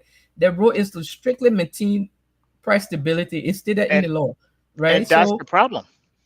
That's not necessarily a problem. How do you interpret price stability is the issue. How do you interpret price stability? That's the problem. It needs to be expanded. No, because, for example, price stability could mean, for example, expanding the number of suppliers. Price stability could be expanding, the number of producers. So in a way, they have an expanded scope if you look at it. But they go beyond that. Currency stability, price stability, those are issues. But the point is, there are two ways to improve your economy. Right. Fiscal, monetary. If you are finding that you are tight on the fiscal side, it behooves you to take some action. Now, I'm just saying change the currency. It could happen in 1 week, but I'm trying to say you don't need 20 years, you don't need 30 years. Okay? No, but you don't need 20 years, you don't need 30 years, but it has to be a gradual. I don't believe in that gradual thing. It has to be a gradual process. No. Let's me hear what he's going to do. Let's hear how he will do it. You have fiscal policy, you have monetary policy. Every country uses at least those two. So for you to have a fiscal policy side that is tight, and you are not making a serious effort to see what kind of benefit you can get from the monetary policy side to roll it out and help yourself, you will find yourself limited, and there's no reason to be limited because other people are not limiting themselves. So So why are what's you limiting how do you yourself? if you were tasked to transition to single currency, what are you going what are I your think steps? there's something we can do in 3 years. I feel like Yeah, there's not the sole be all and end all in terms of changing the currency. right. Okay, there are other policies that central bank can get involved in. But I'm saying none of those will matter much if the central bank is operating with a foreign or I agree. currency. It's not Yeah, going to work well. Or right. if you want the maximum out of your central bank, they have to have a currency that they have leverage over, Oh, that they have control. right. So I believe it's just the level of commitment. Financial discipline is what is needed to manage your currency. It's nothing else other than I fiscal have discipline. I have a point, but I want Percy to come in first before I make that point. Yeah. Percy, you So said it's got to again, be you gradual. can take you can just pull the United States dollar off the Liberian economy. You're gonna up in everything. One, there's no productive capacity. That's one of the major problems we've been facing Yep, for the that's from the time we that's were the funded. biggest. Yeah, There's no productive capacity in the country for the Liberian government to for the Liberian dollar to or assume, right? How is Liberia different That's from what countries people like Gambia and Sierra Leone? How is Liberia structurally different from Gambia, Sierra because the Leone, history Togo, are Benin? different, Because right? Togo, Benin, all these countries, they These are people equally have as poor different as Liberia. So history. what makes us different from them? I'm sorry you were not on the show, the last show we had, and where we were we're going to discussing do a follow up on Saturday, the and next Saturday on central bank specifically. the Liberian dollar and the historicity behind it and why we started using the dual currency and all that thing, right? So these countries have different history than Liberia. That's what I'm saying. Yeah, they might be all African, but our history is uniquely different from theirs. So they can go ahead and use whatever they're using, but Liberia as a country has her limited productive capacity had led her to let the productive ends of her economy to be tied to foreign currency. And most of the things you sell in Liberia are not quoted in Liberian dollars. They are quoted in Yeah, United States dollars. That's part of the problem. But that's what I'm saying to you. So This to is do not that, this is you not can Rhode just do it Island. in This is one not year, 2 years, Massachusetts. 3 years. You have to Eh, take your time because if you do it no, abruptly, you're gonna no, upend the economy. I That's what can I'm agree saying to on that. you. But anyway, we can move to other things, but I wouldn't Yeah, agree so on if you do that, you're going to up in the economy. So you have to take your time. It have to be a gradual that. process No. wherein you withdraw the if you have to now, because at the end of the day, you still need don't mind the currency that floating you as an international currency. You still need the United States dollar for hard for to pay for stuff in the international system. That's what Ghana does, right? Ghana has the CD all over the place, but when it comes to paying for stuff international, nothing is quoted in But you're Ghanaian not saying CD. anything different because that is obvious. I saw Nothing is quoted you're in not like adding anything new Ghanaian to city. it. So what It's happened is obvious. if when I was there, when they send you money in Ghana, you give you the regular CD based on a rate, but they keep the hard dollar and they use it for BOP I think purposes, right? you That's what they use both it for. both of you are saying the same thing, but I think the difference is the time it'll take to do the transition. Wanda is saying I think about 3 years, and I think for you, I don't think you put a time frame on it. You say it's got to be gradual, which I agree, it's got to be gradual. But 3 years can be gradual, right? You can come in and say, hey, this is going to take place, and we're going to do it. We're going to have a 3 year time frame on it, and gradually do that, right? But I think the point that you're making, which I agree with you, and I think both of you are making this point is as well, is that we do not have. So you, I almost certainly agreed with what they are doing right now, but I think we have to transition. And the reason for them doing it is because we don't have the productive strength capacity in our country. So they almost have to use the US dollar as a prop up to prop up our economy, right? Which Mhm. is holding, so they're pegging it against it, right? Now, here's what I mean. Nigeria. Nigeria, so in a way, we're kind of on a auto kind of like a semi-fixed, right, exchange rate, right? Nigeria floated their own. They floated it completely, right? And that's what got them in the problem they're in. But the reason why we're pegging ours with just the US dollars is because we don't have that productive capacity base. The And the moment we have central that bank. productive capacity base, if we take the US dollar out, it will be able to hold its own weight. But because we don't have that, and most we just talked about the budget, which is what we're talking about. You see some like a third, right? One third of it is supported by external donation, the grant that we're getting, right?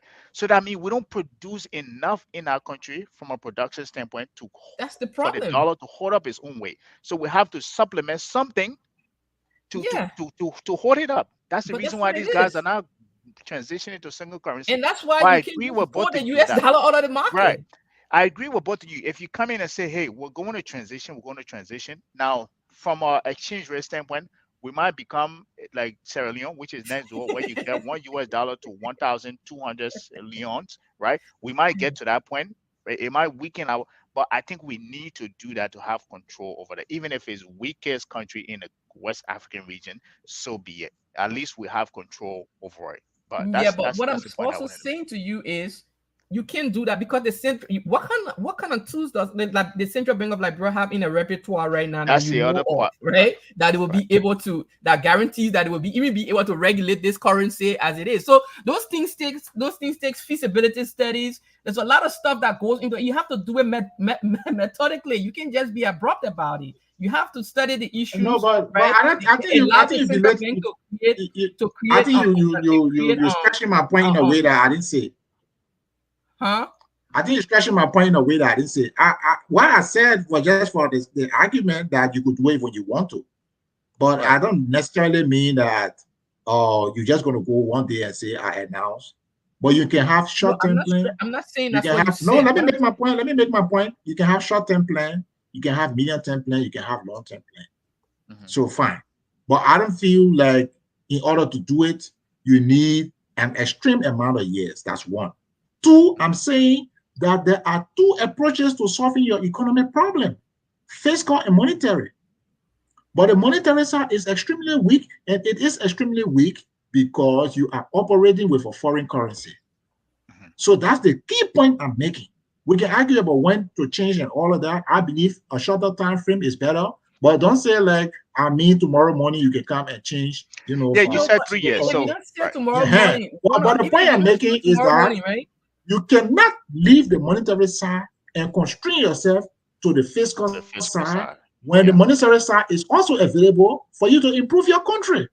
But if you just look at Liberia as it is right now, again, the central bank does not operate in a vacuum. The way the central bank works is that to regulate the money on the market, they do it. But I mean, it depends where you are.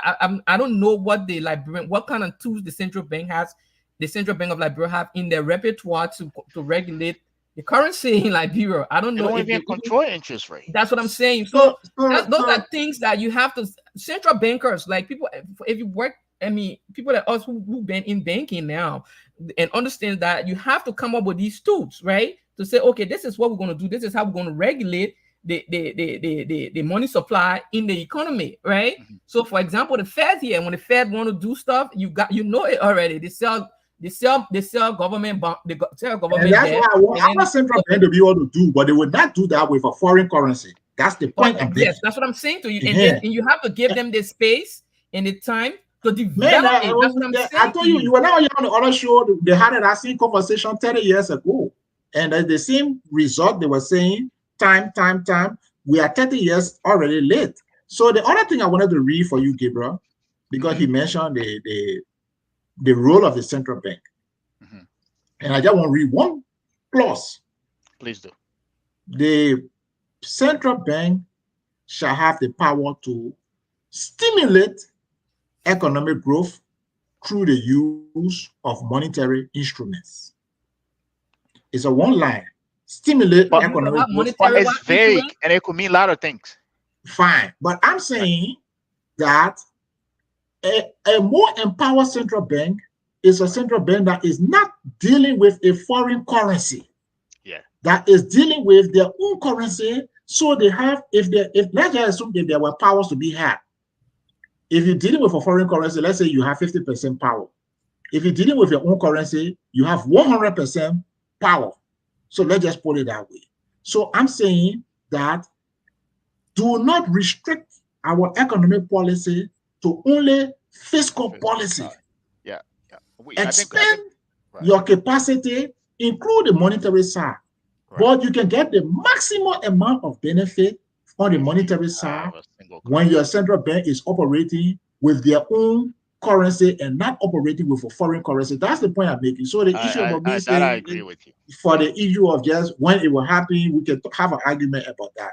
But Right. leaving the monetary policy angle and restricting yourself to a fiscal policy is contributing to Yeah. the limitation in our economic policy options. What I also think is that the central bank hasn't been doing the sterilization that it's supposed to do in a dual currency. I don't know how well they've been doing that. So that of course all That's this I want us to have that conversation next week. We're supposed to have it today, but because the draft budget came out, this is where we actually kind of push it back. But I think I want us to have a conversation on the role of the central bank and what it's doing and what it hasn't been doing. I think my biggest problem with them is, without trying to drag this thing on, is that I don't think we've had an effective central banker who understand what they're supposed to be doing, right? And then you can look at the appointments and what's his name? Mail came in, he started giving people loans instead of strengthening these commercial banks. What do we have now?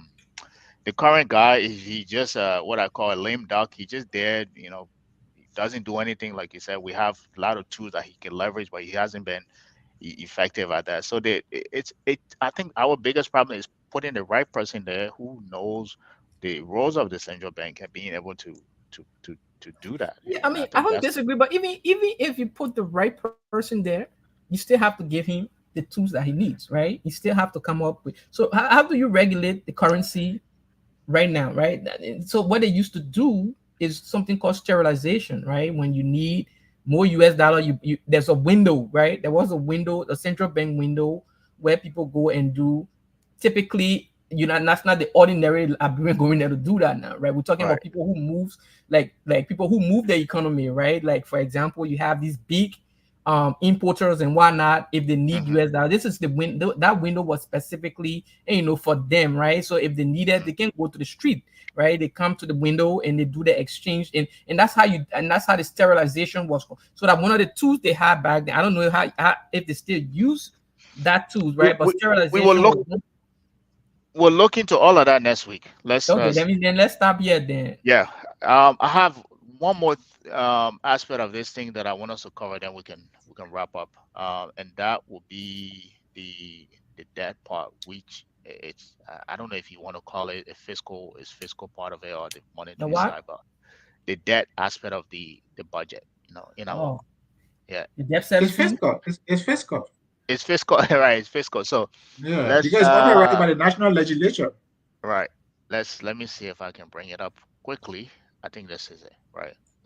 So um currently, I mean, you can say this is as it stands when we are left, we are at $2.3 billion, right? And that's collectively the highest grace period. I think is 10 years, which is then the lowest is 1 year, which is kind of it's long.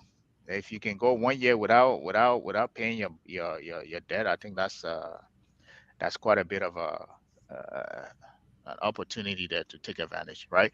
But long story short, we are in a hole and we are headed back to where we were before the hip, what do you call it, the HIPAA or whatever, um, where our debt got forgiven. And we are headed there, and nobody is seem to be nobody seem to be raising this alarm that we're headed into a debt cliff. Um, that's continued to strangulate us. And even if we have the capacity to raise enough budget, we have a huge part of it that goes toward debt service, which is eating into the budget that we created. And it's kind of, again, Manda keeps saying it's strangulating us from doing the things we're supposed to do. So I know, from your perspective, what are your thoughts, or what do you think this government can do in terms of to solve this debt problem? And I will I want to hear your perspective in terms of what do you think, what are their options? What do you think they can do to avert this path that we're on?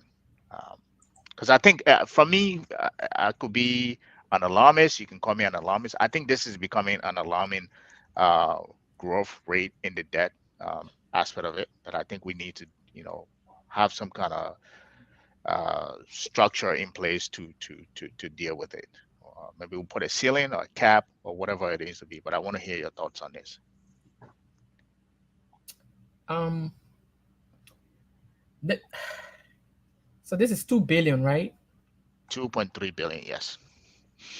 So my understanding is the last government added about a billion and change on that, Yeah, they added here with nothing to show for the previous government before them to had just about a billion. a So billion as well. in the last 12, almost some more year, 20 some more year, we have gone from 0 to 2 billion. Right. My thing is the debt becomes a problem when um we are not investing. We are not making those national investment that will grow our economy, right? And that's where, if I mean, the alarm bells should be ringing, right? Because with this kind of budget that we're passing, we are not doing any kind of serious national investment that will Mm-hmm. expand economic growth in our country. And so when you get saddled with such a debt and no growth, Mm-hmm. to pay off these debt, and that's where the problem becomes, right? Mm-hmm. 129 million for debt service. Since he was talking about, if we just even get 100 million to start off our infrastructure project, right? Mm-hmm. That's something that you can actually use 100 million. So just by looking at this, the debt servicing itself is crowding out serious infrastructure investment that could be made, right? So the more we balloon this debt, we probably will not be able to pay this thing off soon. I mean, it's only a problem for me. It's only a problem if we are not growing and we are not making the requisite investment that will bring about growth, right? So I'm worried because the structure of this budget does not bring about growth. It's not growth oriented in any way, shape, or form. And so that's why we are on the hook for such a debt, and we are not making any effort to see how we can grow in a meaningful way to get rid of to be able to pay them, right? Right. And secondly, given our history with debt, I hope our leaders also will take a pause. And so if they're making these kind of borrowings, they should be making it for future, something that will benefit future generations. So for example, what did the we government have to show for the $1 billion that they have borrowed over the last 6 years? What is there to show for that $1 billion that our people have to pay for, right? So those are some of the things that we ought to be talking about or thinking about in when we look at the national debt at this point. Okay, I don't know. What's Gabriel? I think he went in the back, but go ahead. Okay, so my thing on the debt is, probably a little similar to your position. First thing, I think we need to decompose the debt so that way we get a tap on, what the debt is, what the composition is, and trying to know how we get to where we're going. Because it is only in doing that that we can know also what is the government written down policy on debt. At least a little bit of that should be in the budget so that we know what are the constraints on acquiring new debts, or what are the policy on liquidation, stuff like that. Because the budget should kind of, a little on the policy side, should be able to say under what circumstances and under what situation can we acquire new debt. It should be clear, those kinds of things. But I don't get it from this budget, and I don't know if it's in the other budget. I don't see it. But if we don't do that, then we're going to have a situation where, um, and you already know the debt is not going towards, because if you see government fiscal outlay, Mm-hmm. the debt is well in excess of our investment in productive sectors.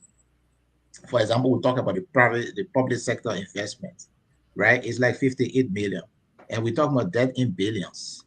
So if we acquiring the debt, to expand electricity, well, it's not bad. you're going to pay it out from productive activities. Mm-hmm. If we acquiring the debt, to expand trade network through road, then it's not bad because when you connect regions of the country, the trade multiplies. If we acquiring the debt to facilitate local production in manufacturing, it's not bad. But if you see the budget overwhelmingly is in consumption, what it means is that we are acquiring the debts, but we are using it for consumption. Mm-hmm. So it's like what people do here in the US.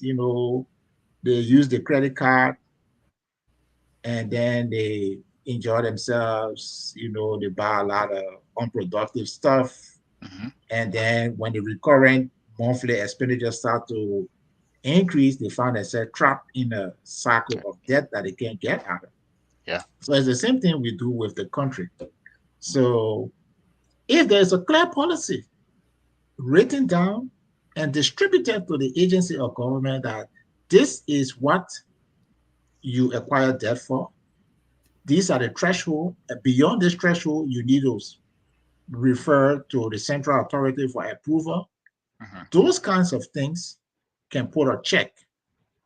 But like I said, if you are coming to the government without any new ideas, new perspective, then you're doing what has always been done. There is nowhere else but that debt is going to grow. There is nowhere else but grow. In Yeah. order to make a change, you have to be able to change the way you approach it. So, what Mm-hmm. is the directive in the budget to the ministry or agency not to acquire new debt or to centralize the debt approval beyond a certain amount, stuff like that? I don't see it in the budget. I see them reporting on figures, what it was, what it's gone to, stuff like that. But there is no policy statement in terms of how do we either stop the increase and then go ahead with the liquidation. It's not Yeah. in the budget. And So but it's the coming from the fact that you have the same old people being rolled over, so you're gonna have no new thinking. Mhm. So to their credit, they have another, I think, a debt management report that comes out, I think, quarterly. Yeah, it comes out quarterly. It's usually about 30 pages, 35, and that's when they go in detail in terms of like all the creditors. It's on the Ministry of Finance website as well. They list Okay. all the if you go on the Ministry of Finance on the report, you'll find it there. They list all the creditors, like the Kuwait, the Kuwaiti government, and all these World Bank and all of that. And it's just an overview of who we owe and how much we owe them. You know, but in terms of the I don't think. Correct me here if I'm wrong. I don't think the last time I went on there they did list the interest rate on those various But debt. even one or two lines Right, setting the policy will help in the right. In government the budget, budget. one or two lines. Right. Yeah, because you could have a detailed 30-page document, but one paragraph Hmm. to clearly convey your policy towards that. And I just managed to pull out Central Bank 2002 report. Hmm. So from the Central Bank 2002 report, I can confirm that, okay, so we are at 3.9, in fact, Hmm. total debt stock. And 2 million out of that, 2 billion out of that is domestic. What Uh, year was debt. that? This is 2022. I think total debt stock of 2 billion here, 2 billion here, Okay. and Yeah, but that number 1.1. that number cannot be what it is right now, right? But I It's think gone up, 2022. but But I right. was So trying because I was talking about the decomposition of the debt okay. to know, because if you're going to have a debt strategy, Right. right, the domestic strategy is going to be different from the international strategy. Hmm. So the decomposition, so around 900 million is domestic, and you have 1.1, which is External. international. Yeah. Okay, good. But we need to know what is the policy to constrain the domestic debt and what is the policy to constrain the international debt. Okay. And like I said, even if you have a detailed document in the budget itself that you are putting out there, you might have at least one or two paragraphs Hmm. stating what is the policy to constrain Right. agency from not accumulating more debt or at least seeking authorization. But I'm saying that we are accumulating debt, but if you see the trajectory of the government expenditure is going more in the angle of consumption. It is. So Right. it clearly shows me that we are taking on debts, but those debts are being used for consumption as opposed to being used for investment. Hmm. And that is another way to ingrain yourself in poverty and debt. Hmm. Because if you take on debt, you got to use it for investment or other productive activity. If you're going to take on debt to do consumption, now when the interest payment and the payment process starts, you are not going to be empowered to liquidate your debt. So that's Yeah. just my take on the debt issue. Yeah.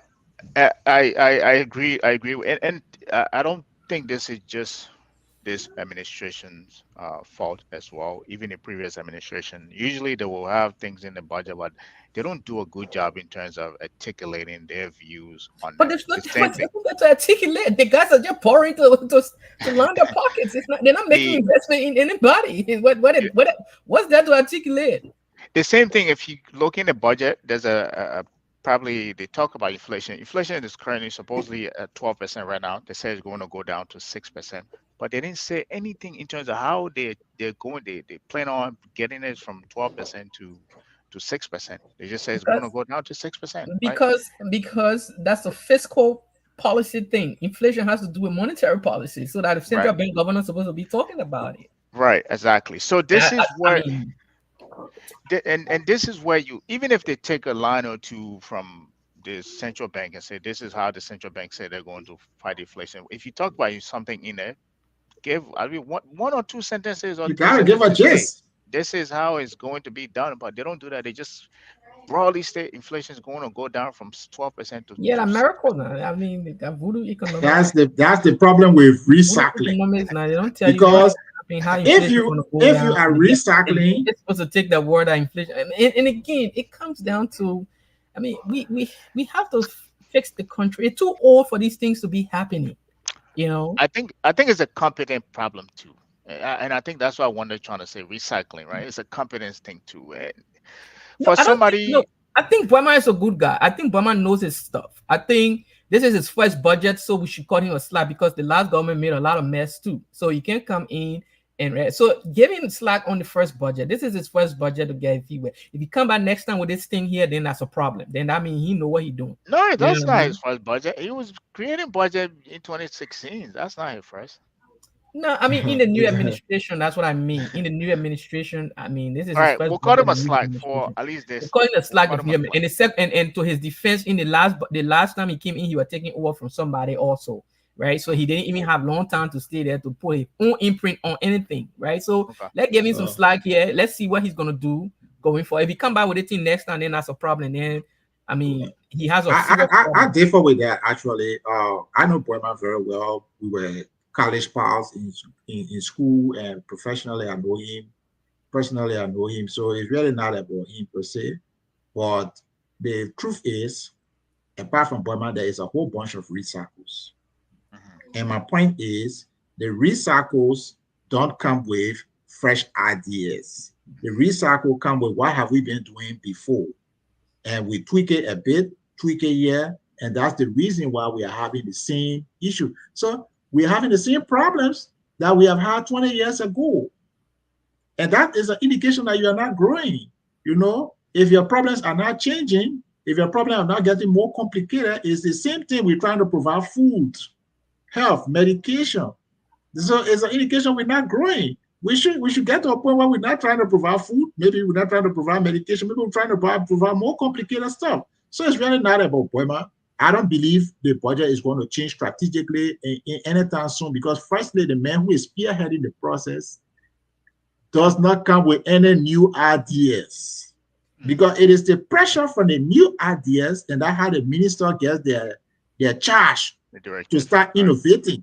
So if the overall wants to take us back to 1975, those days when Lanco was Lanco, man, and people used to wash their beer with car, wash their car with beer.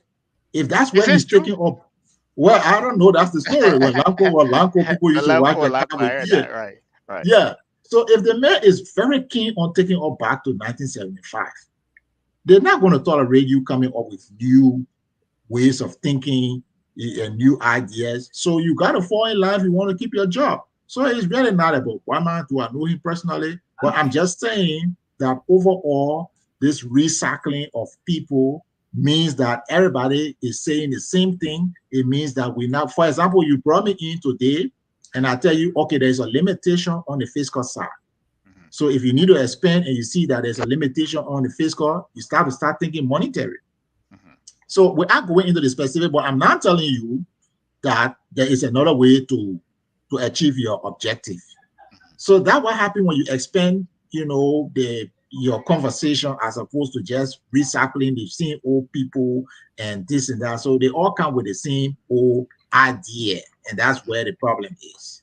Again, I mean, you can true that there's a couple of people there that he brought back and whatnot, but I'm saying give the guy a chance. Hmm.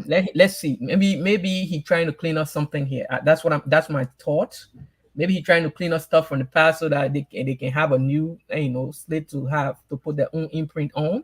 So Hmm. I'm willing to give him a pass on this budget, right? To say, okay, that's the first year, so they were trying to set things up. Let's see what he's going to come. I mean, the structure of the budget in 2025, if it's like this, then there's a serious problem from my perspective, right? Then we actually have a problem here because given the kind of I mean, with all due respect to the CDC and what they were before, and I mean, there was a lot of false start with them. So anybody coming in will have to do some cleaning, right? So I'm assuming this is some sort of cleanup being done in the fiscal affairs of the country, that prohibits the kind of expansion or budgetary expansion that you will need. You know what I mean? So I'm willing to give Boema some time, right, to do what he have to do. You're a professional. You want some. You get on the job. That couple of things you're not too familiar with. I mean, you want they will give you time to get your feet wet and see what you can do. And then after some time, now if you're still doing the same thing as him, I mean, man, fit for the job, right? So let get rid of him, or he's not ready to do. So that would be the point where in I say, okay, Boema in the 2025 budget, Jerry the 2024 budget, and Jerry the other previous people. So you're doing nothing different yet. So that's my thing. Just give him a benefit of the doubt for now Yeah. and see what they're gonna do. But the structure of the budget cannot remain the same. It just is unattainable. Is retrogressive. It doesn't inspire any kind of confidence in a country that wants to move in a new direction. So from the debt aspect, do you think this is that is the responsibility of the Minister of Finance, or do you think that is a monetary side as well, um, to resolving that?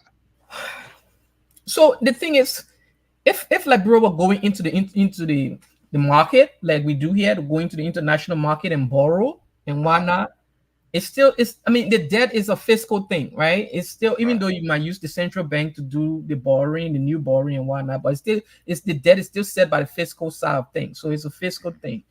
um is it the minister of finance by himself? No, the people representative they approve these things, right? The people that you call your representative, your honorables, they are the ones directly responsible for the level of debt. They don't question it. They don't have serious But discussion about get it. yeah. The reason why I ask, because he's now in charge of as the Minister of Finance, right? So that is his responsibility to reduce it, put a cap on it, either restructure it. That, I agree with both of you that we should give him a slack. This is his first, get his feet wet and figure out. I'm kind of thinking ahead here. Next year comes around, like not just next year, but now that this thing will be passed, he has this year to go through what his thinking what is he thinking in terms of how to control this debt? One, how to reduce the interest payment, or even looking at restructuring it, or it's something. I think we had him on the show one time. Something we talked about is how to help Liberia. I don't know when that's going to happen. Get her credit rating so we'll be able to go to the market to be able.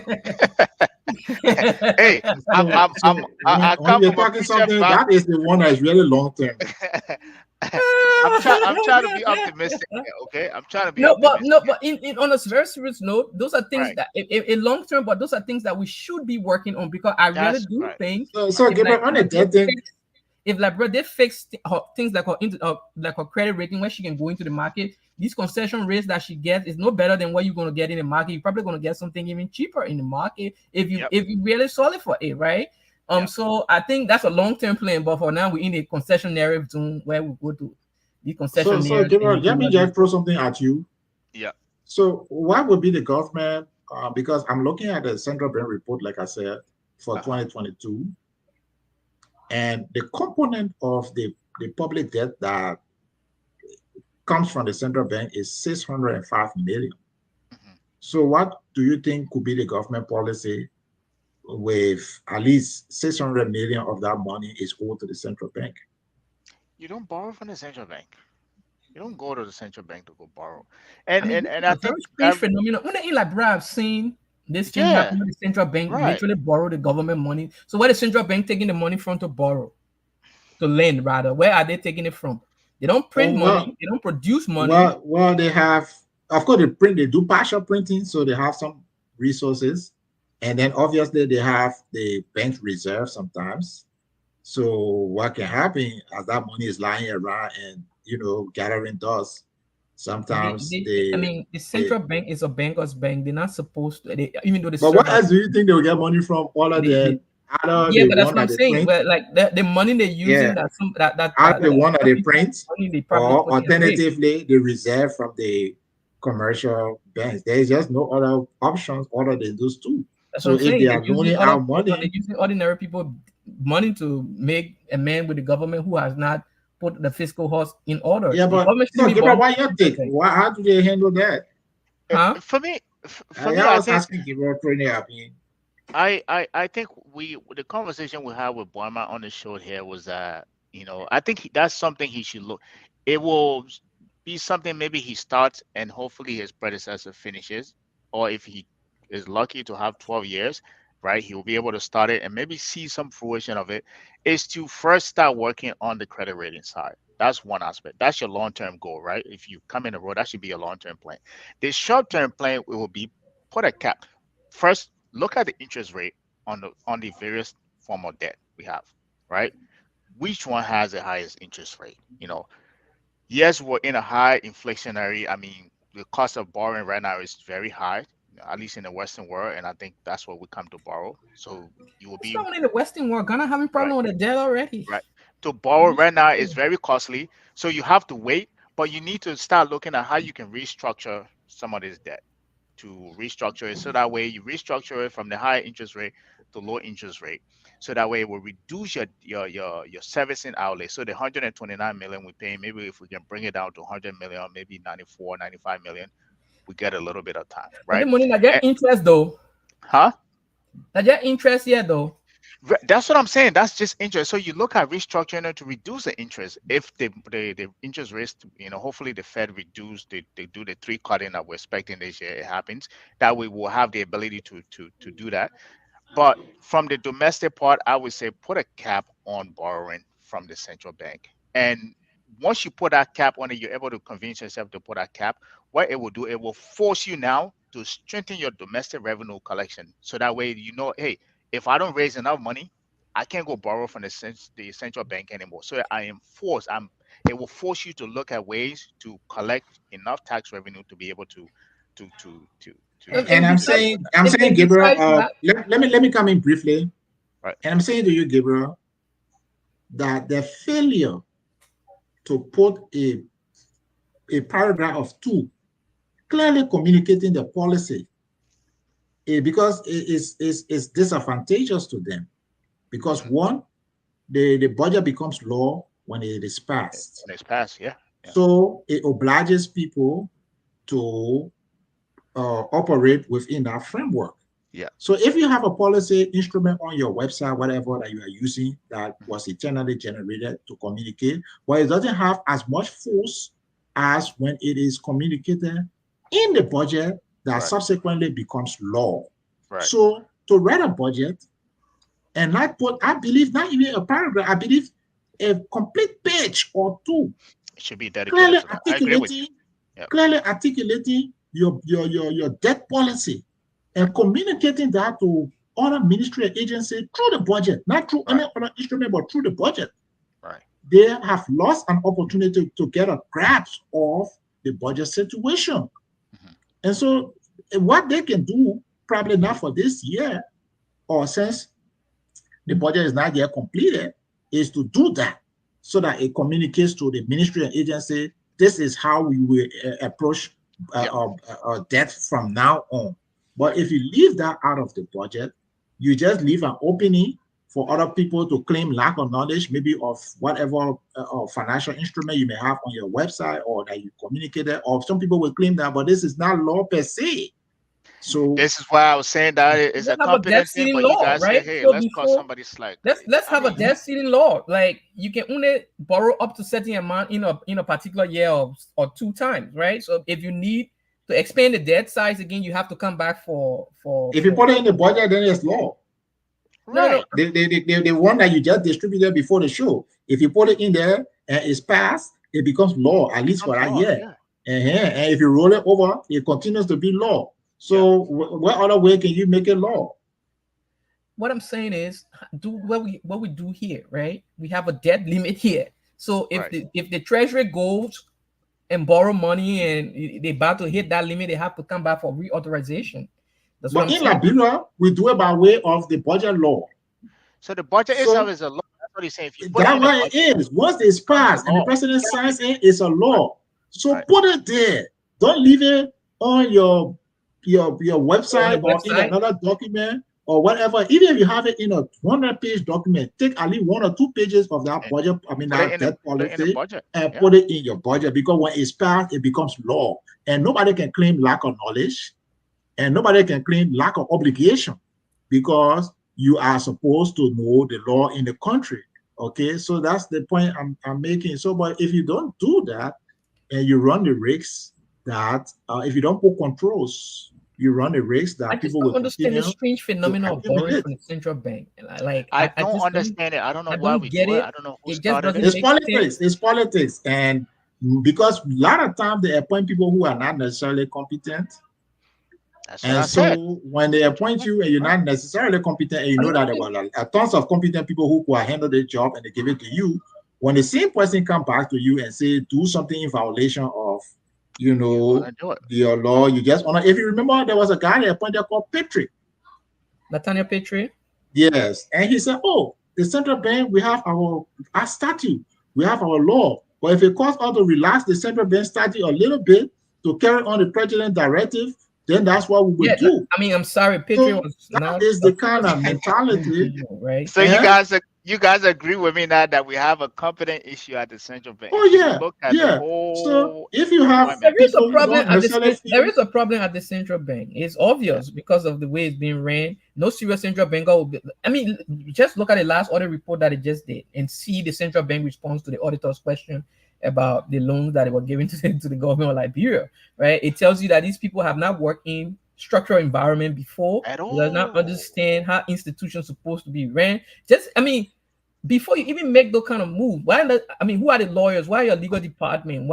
Who reviewing these things before it's being done? It just tells you it's just problematic on so many levels. And but by and large, the government shouldn't be borrowing.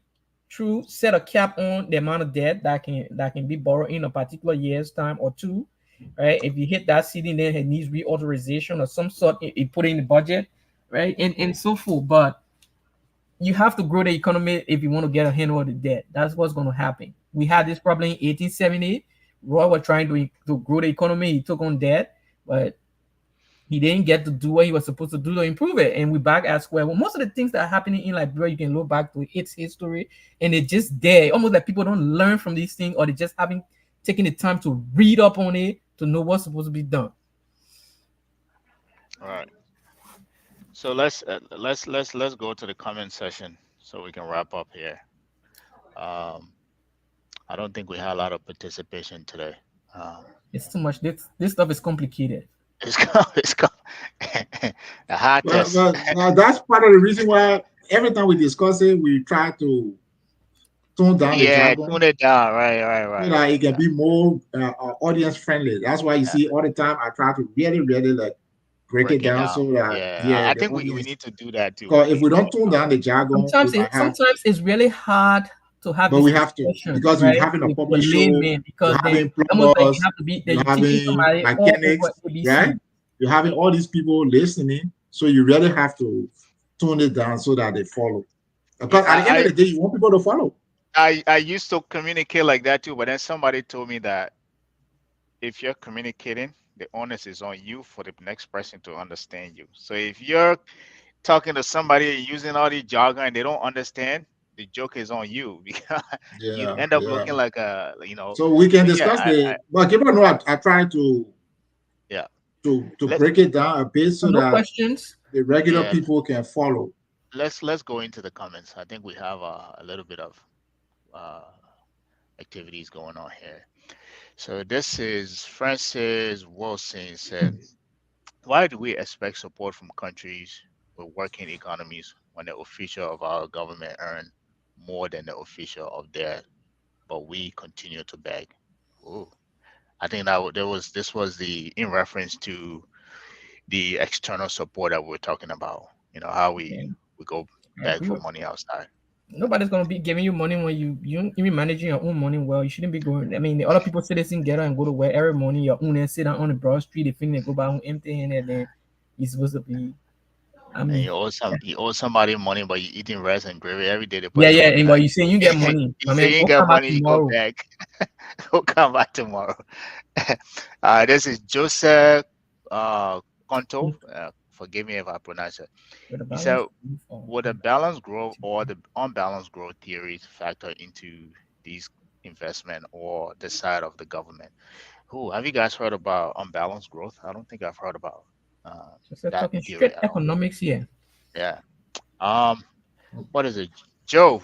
Sorry. Can you elaborate what you mean about balanced growth or unbalanced It's growth? further complication. We're talking about breaking Yeah, things we're down trying Yeah, to I into still, know the somebody. still going further. Somebody just came to because our yeah, brain. I would like to see the audience being excited Yeah. and participating, but we have to like make it because you can discuss economics, but in layman terms, Mhm. so that they get it and then they participate. Yeah. So I think what he mean the balanced growth. I don't know what you mean by balanced growth. From correct if you're watching, please correct me here if I'm wrong. From I don't think we ever had a balanced growth because even the time we were the fastest second growing economy in the world, it was just we were just growing, but we weren't developing, which is the same path that we're on. You see the economic numbers, 5.3 this year. Next year will be 6.4, and then the year after that will be 6.4. But in terms of development happening in the country, it's not happening. So I don't think that is balanced at all. I mean, I think that's the perspective from which I understand it. So if hopefully, I think somebody responded here. Maybe he's the one. No, there's somebody else. That's the way I understand it. And for us, I think we've never had a balanced growth I mean, balanced economy. growth means you everything growing. I mean, on course, everything is Right, at equilibrium level and growing right, together, right? right. I mean, I don't know what just is. Will it factor into the investment on the government side? Of course, it would. I mean, if you look at the old economics equation Keynesian where model. I plus G plus C, C plus I plus G, like the government factor highly in the economy, right? So Right. you would need government investment to sometimes as most of the time to spur even the private sector. So yeah. Yeah. Yeah, and I think it's Maynard John Maynard Keynes who said that you can spur growth by having government invest in in in in the country. But that's if it's not happening on the private sector side. Yeah, The yeah. government is If the helping. private sector is not, yeah, you Right, need government to right. do that. All right. So the next person here is Ben Somebody agree with me. Bandu. He We said need to create national we need to database. create a national database. Percy, you're right. Yeah. Yeah. Yeah. I think there's somebody else advocating for that. We don't know how to identify people. we want to tax them. This is Ba. Is it follow? Okay, you're following. Lucky Kwan. I mean, Lucet Kwan. Sorry. Yes, you are right. The country needs a professional system in place that bring growth, that brings growth, right? We need to be serious about our country funds. So let us start with currency control. Mm.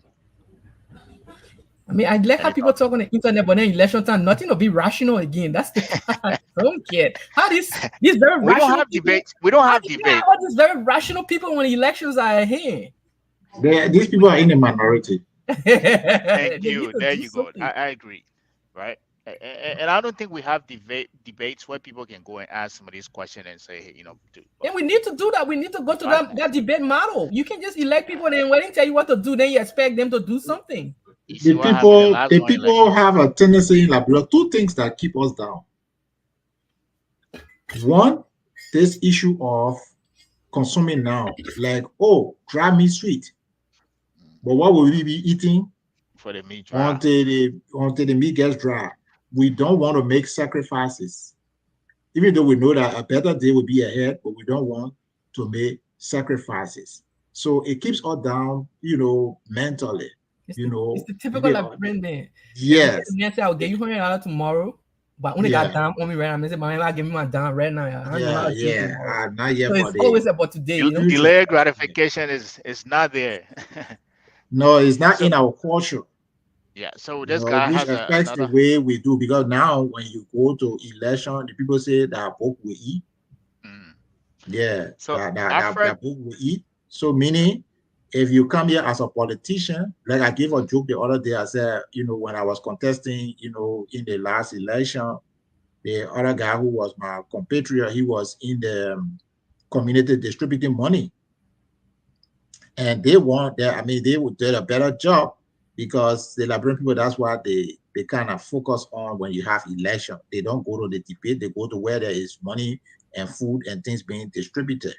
So those kind of culture really always end up with us elected people like Nathaniel McGill and PYJ and Ellis Tyler. That's how you see these people get to power. You can't give it too many.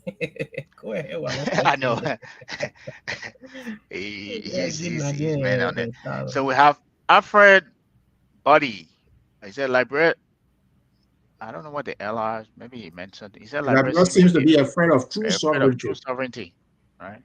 I think he kind of piggybacking on the currency issue. Yeah, yeah. Okay. And he doubled down on this again. He said Liberia has always been exiled from trade by euros and the US.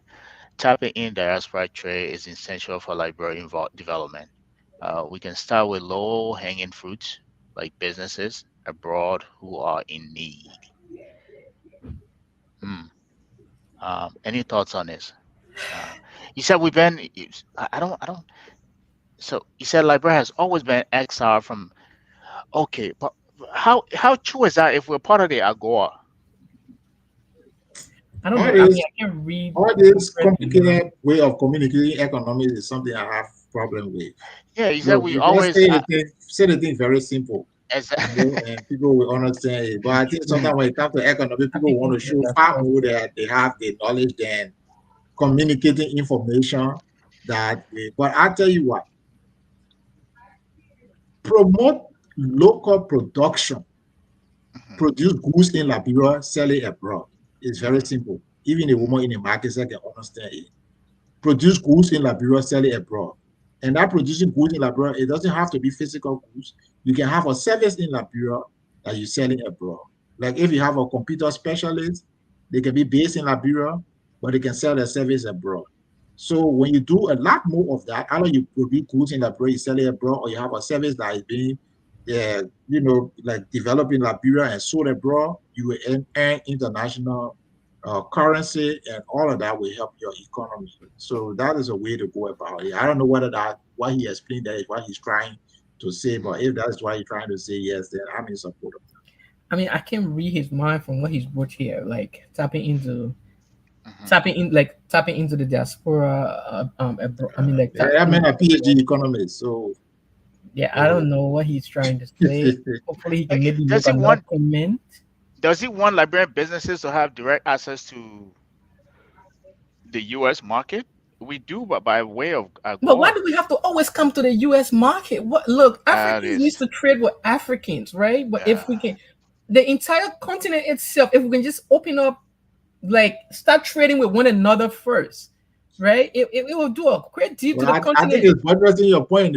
According to you, when you're making your argument on the currency thing, you said we are tied to the economy, we have historical links, we have this link. So I guess it's the same mindset, you know. No, but you can We have so decouple. much links You with the can economy. decouple Liberia. You can decouple Liberia. Man, think I'm a gradualist. That's all, right? I just don't believe in upending the system with. Yeah, I mean, I'm if you a, do I'm it a, I'm a, I'm a, gradually and I'm a then, radical. huh?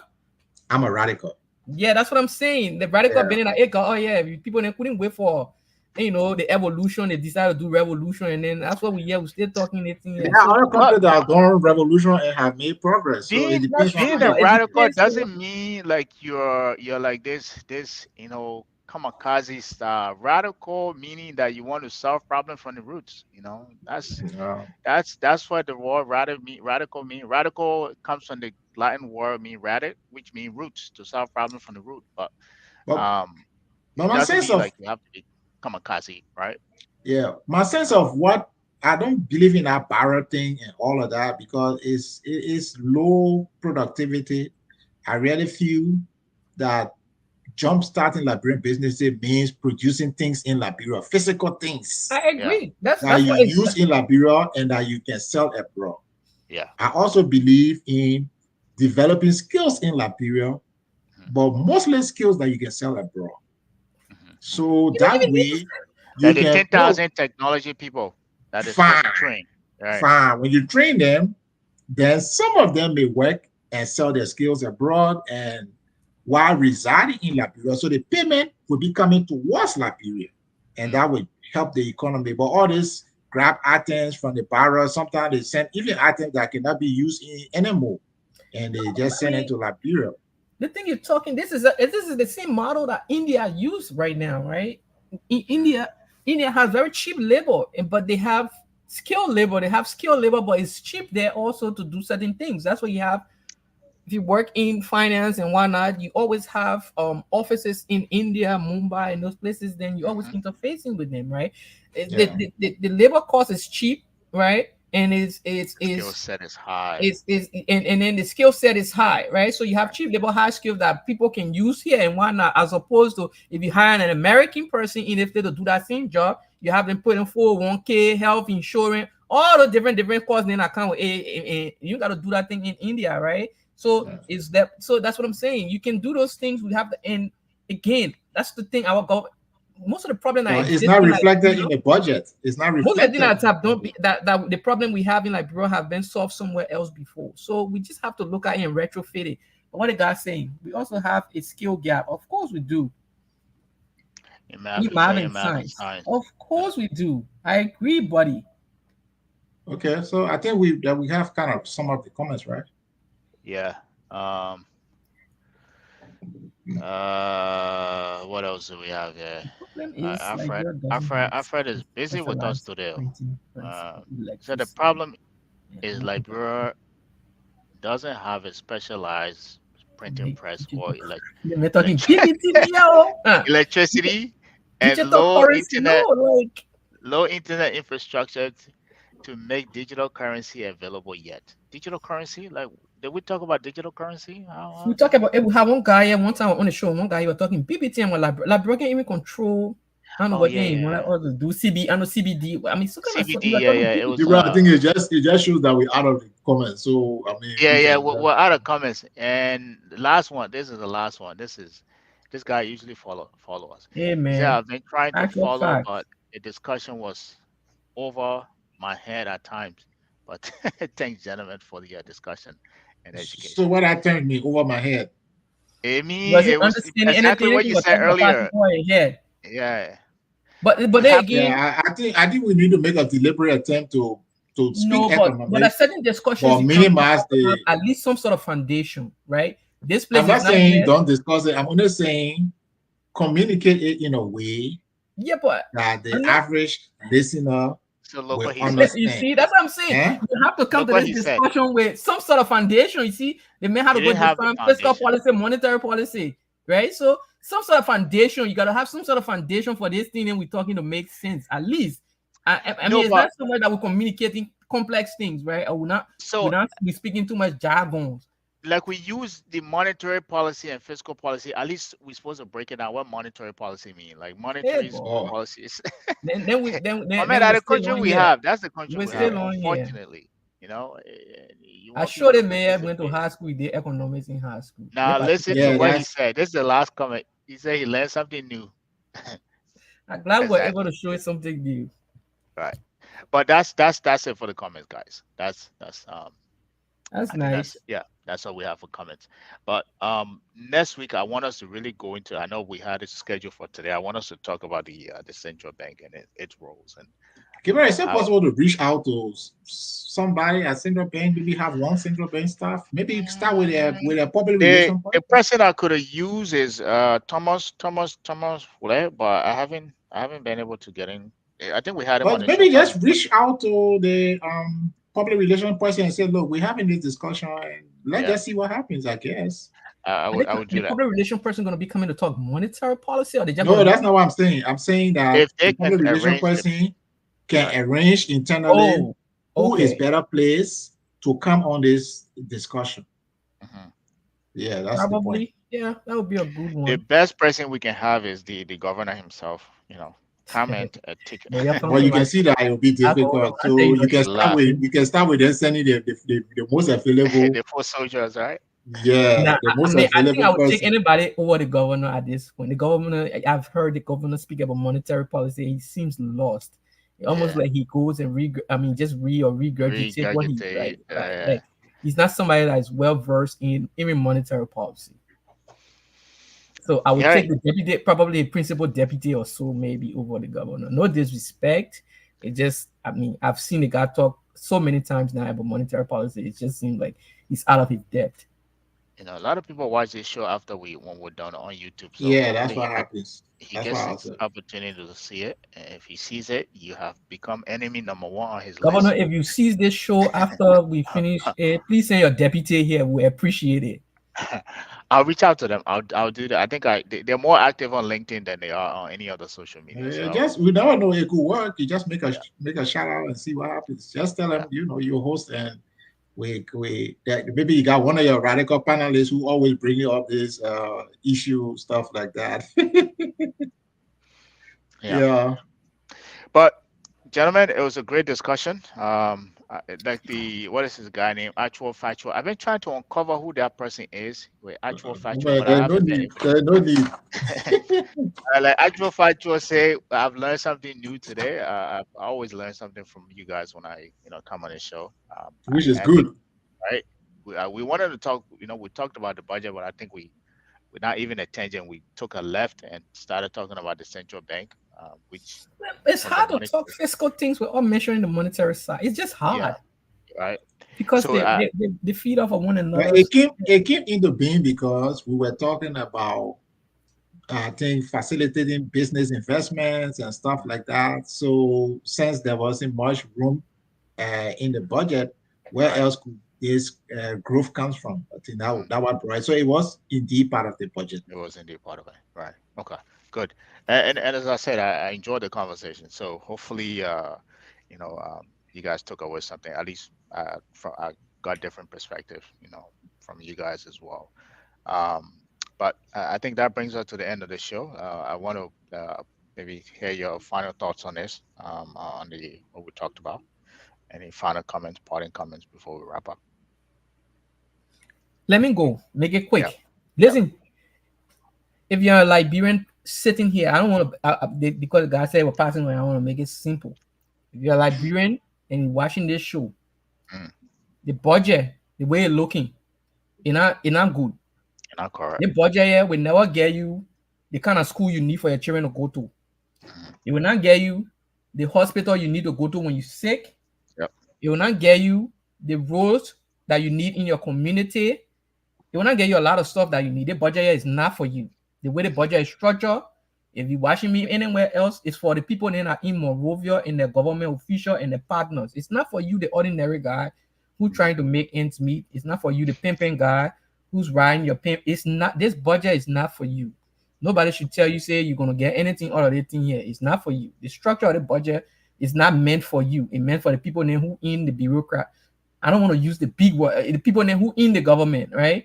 It's meant for them. This is what it's for people who working in government who so then to get paid, but then to pay their salary and then to do other things then for themselves.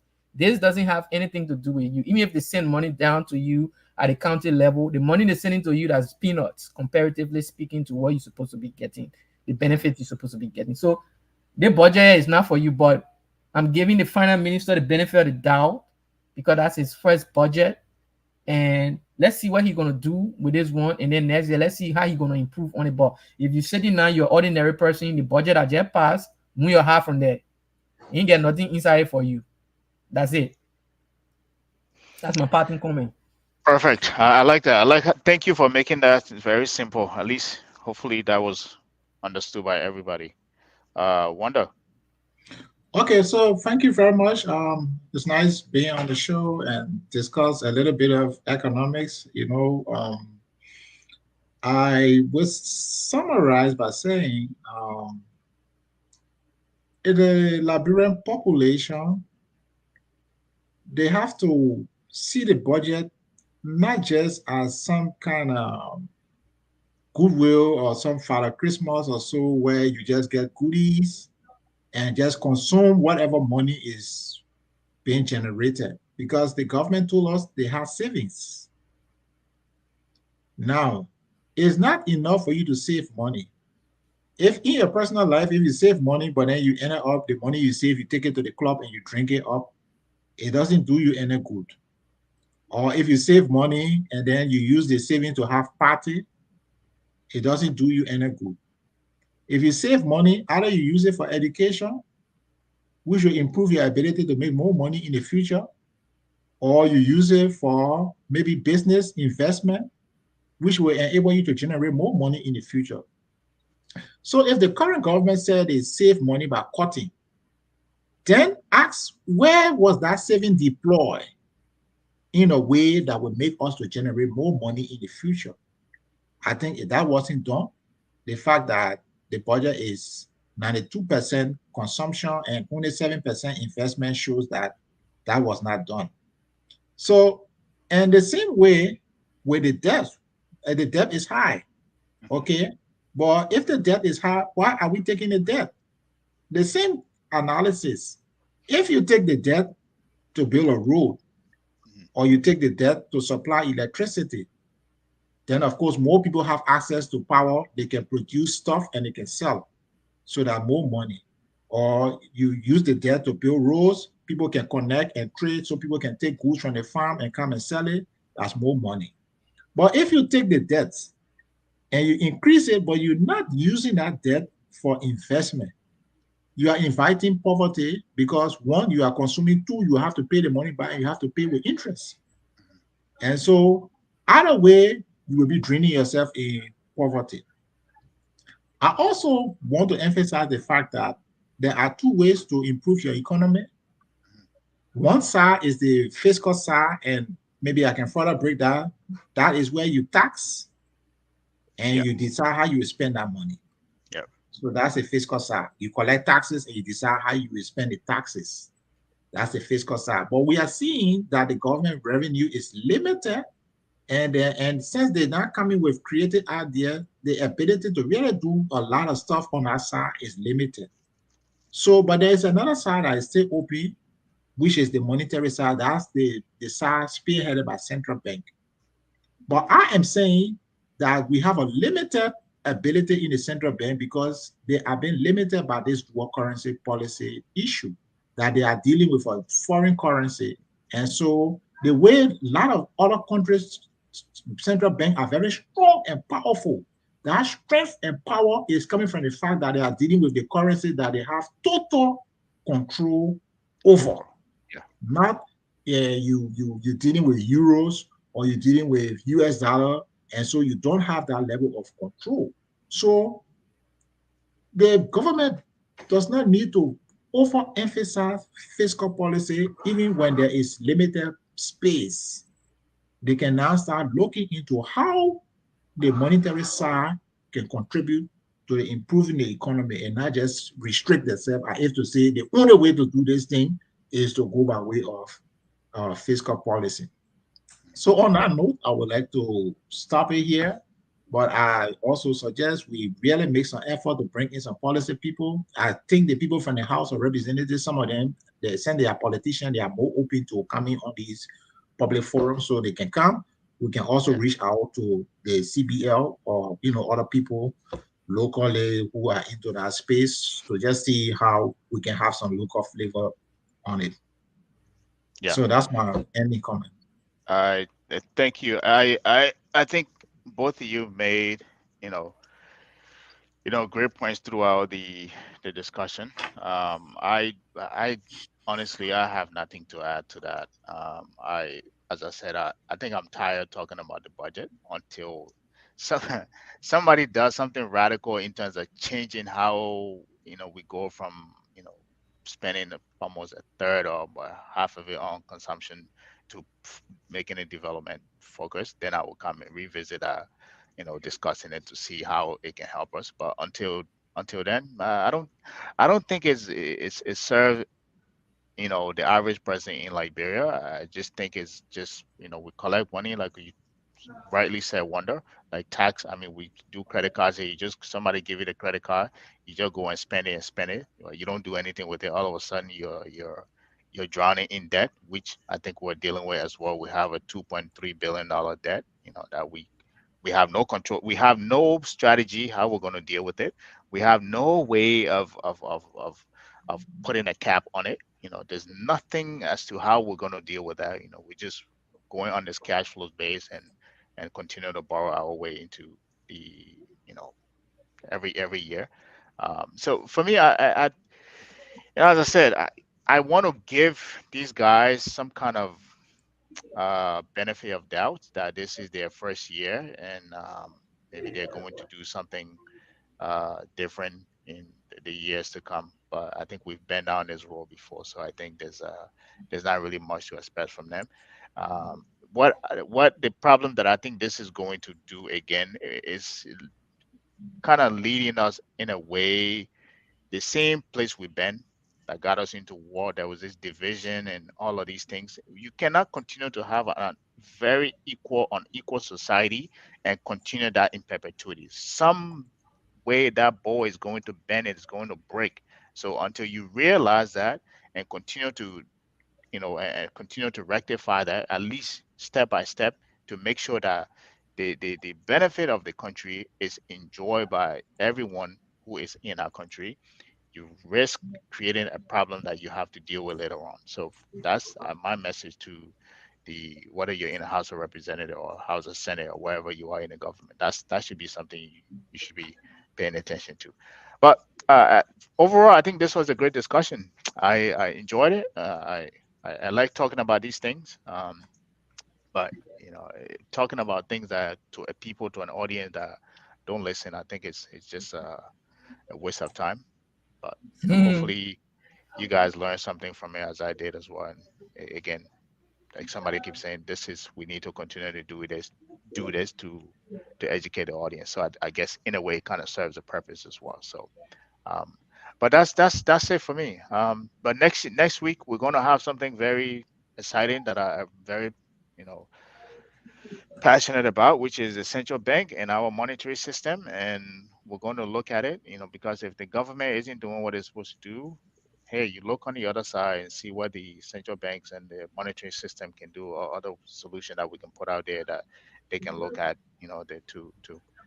to help the economy at least on the private sector side. So we look forward to that on Saturday to have that discussion. I think it's going to be fun. So um, yeah. Until Okay, then, thank you. yep, Okay, then have a good one. yep. Until then, see you guys next Saturday. Thank you all. Let me wrap up.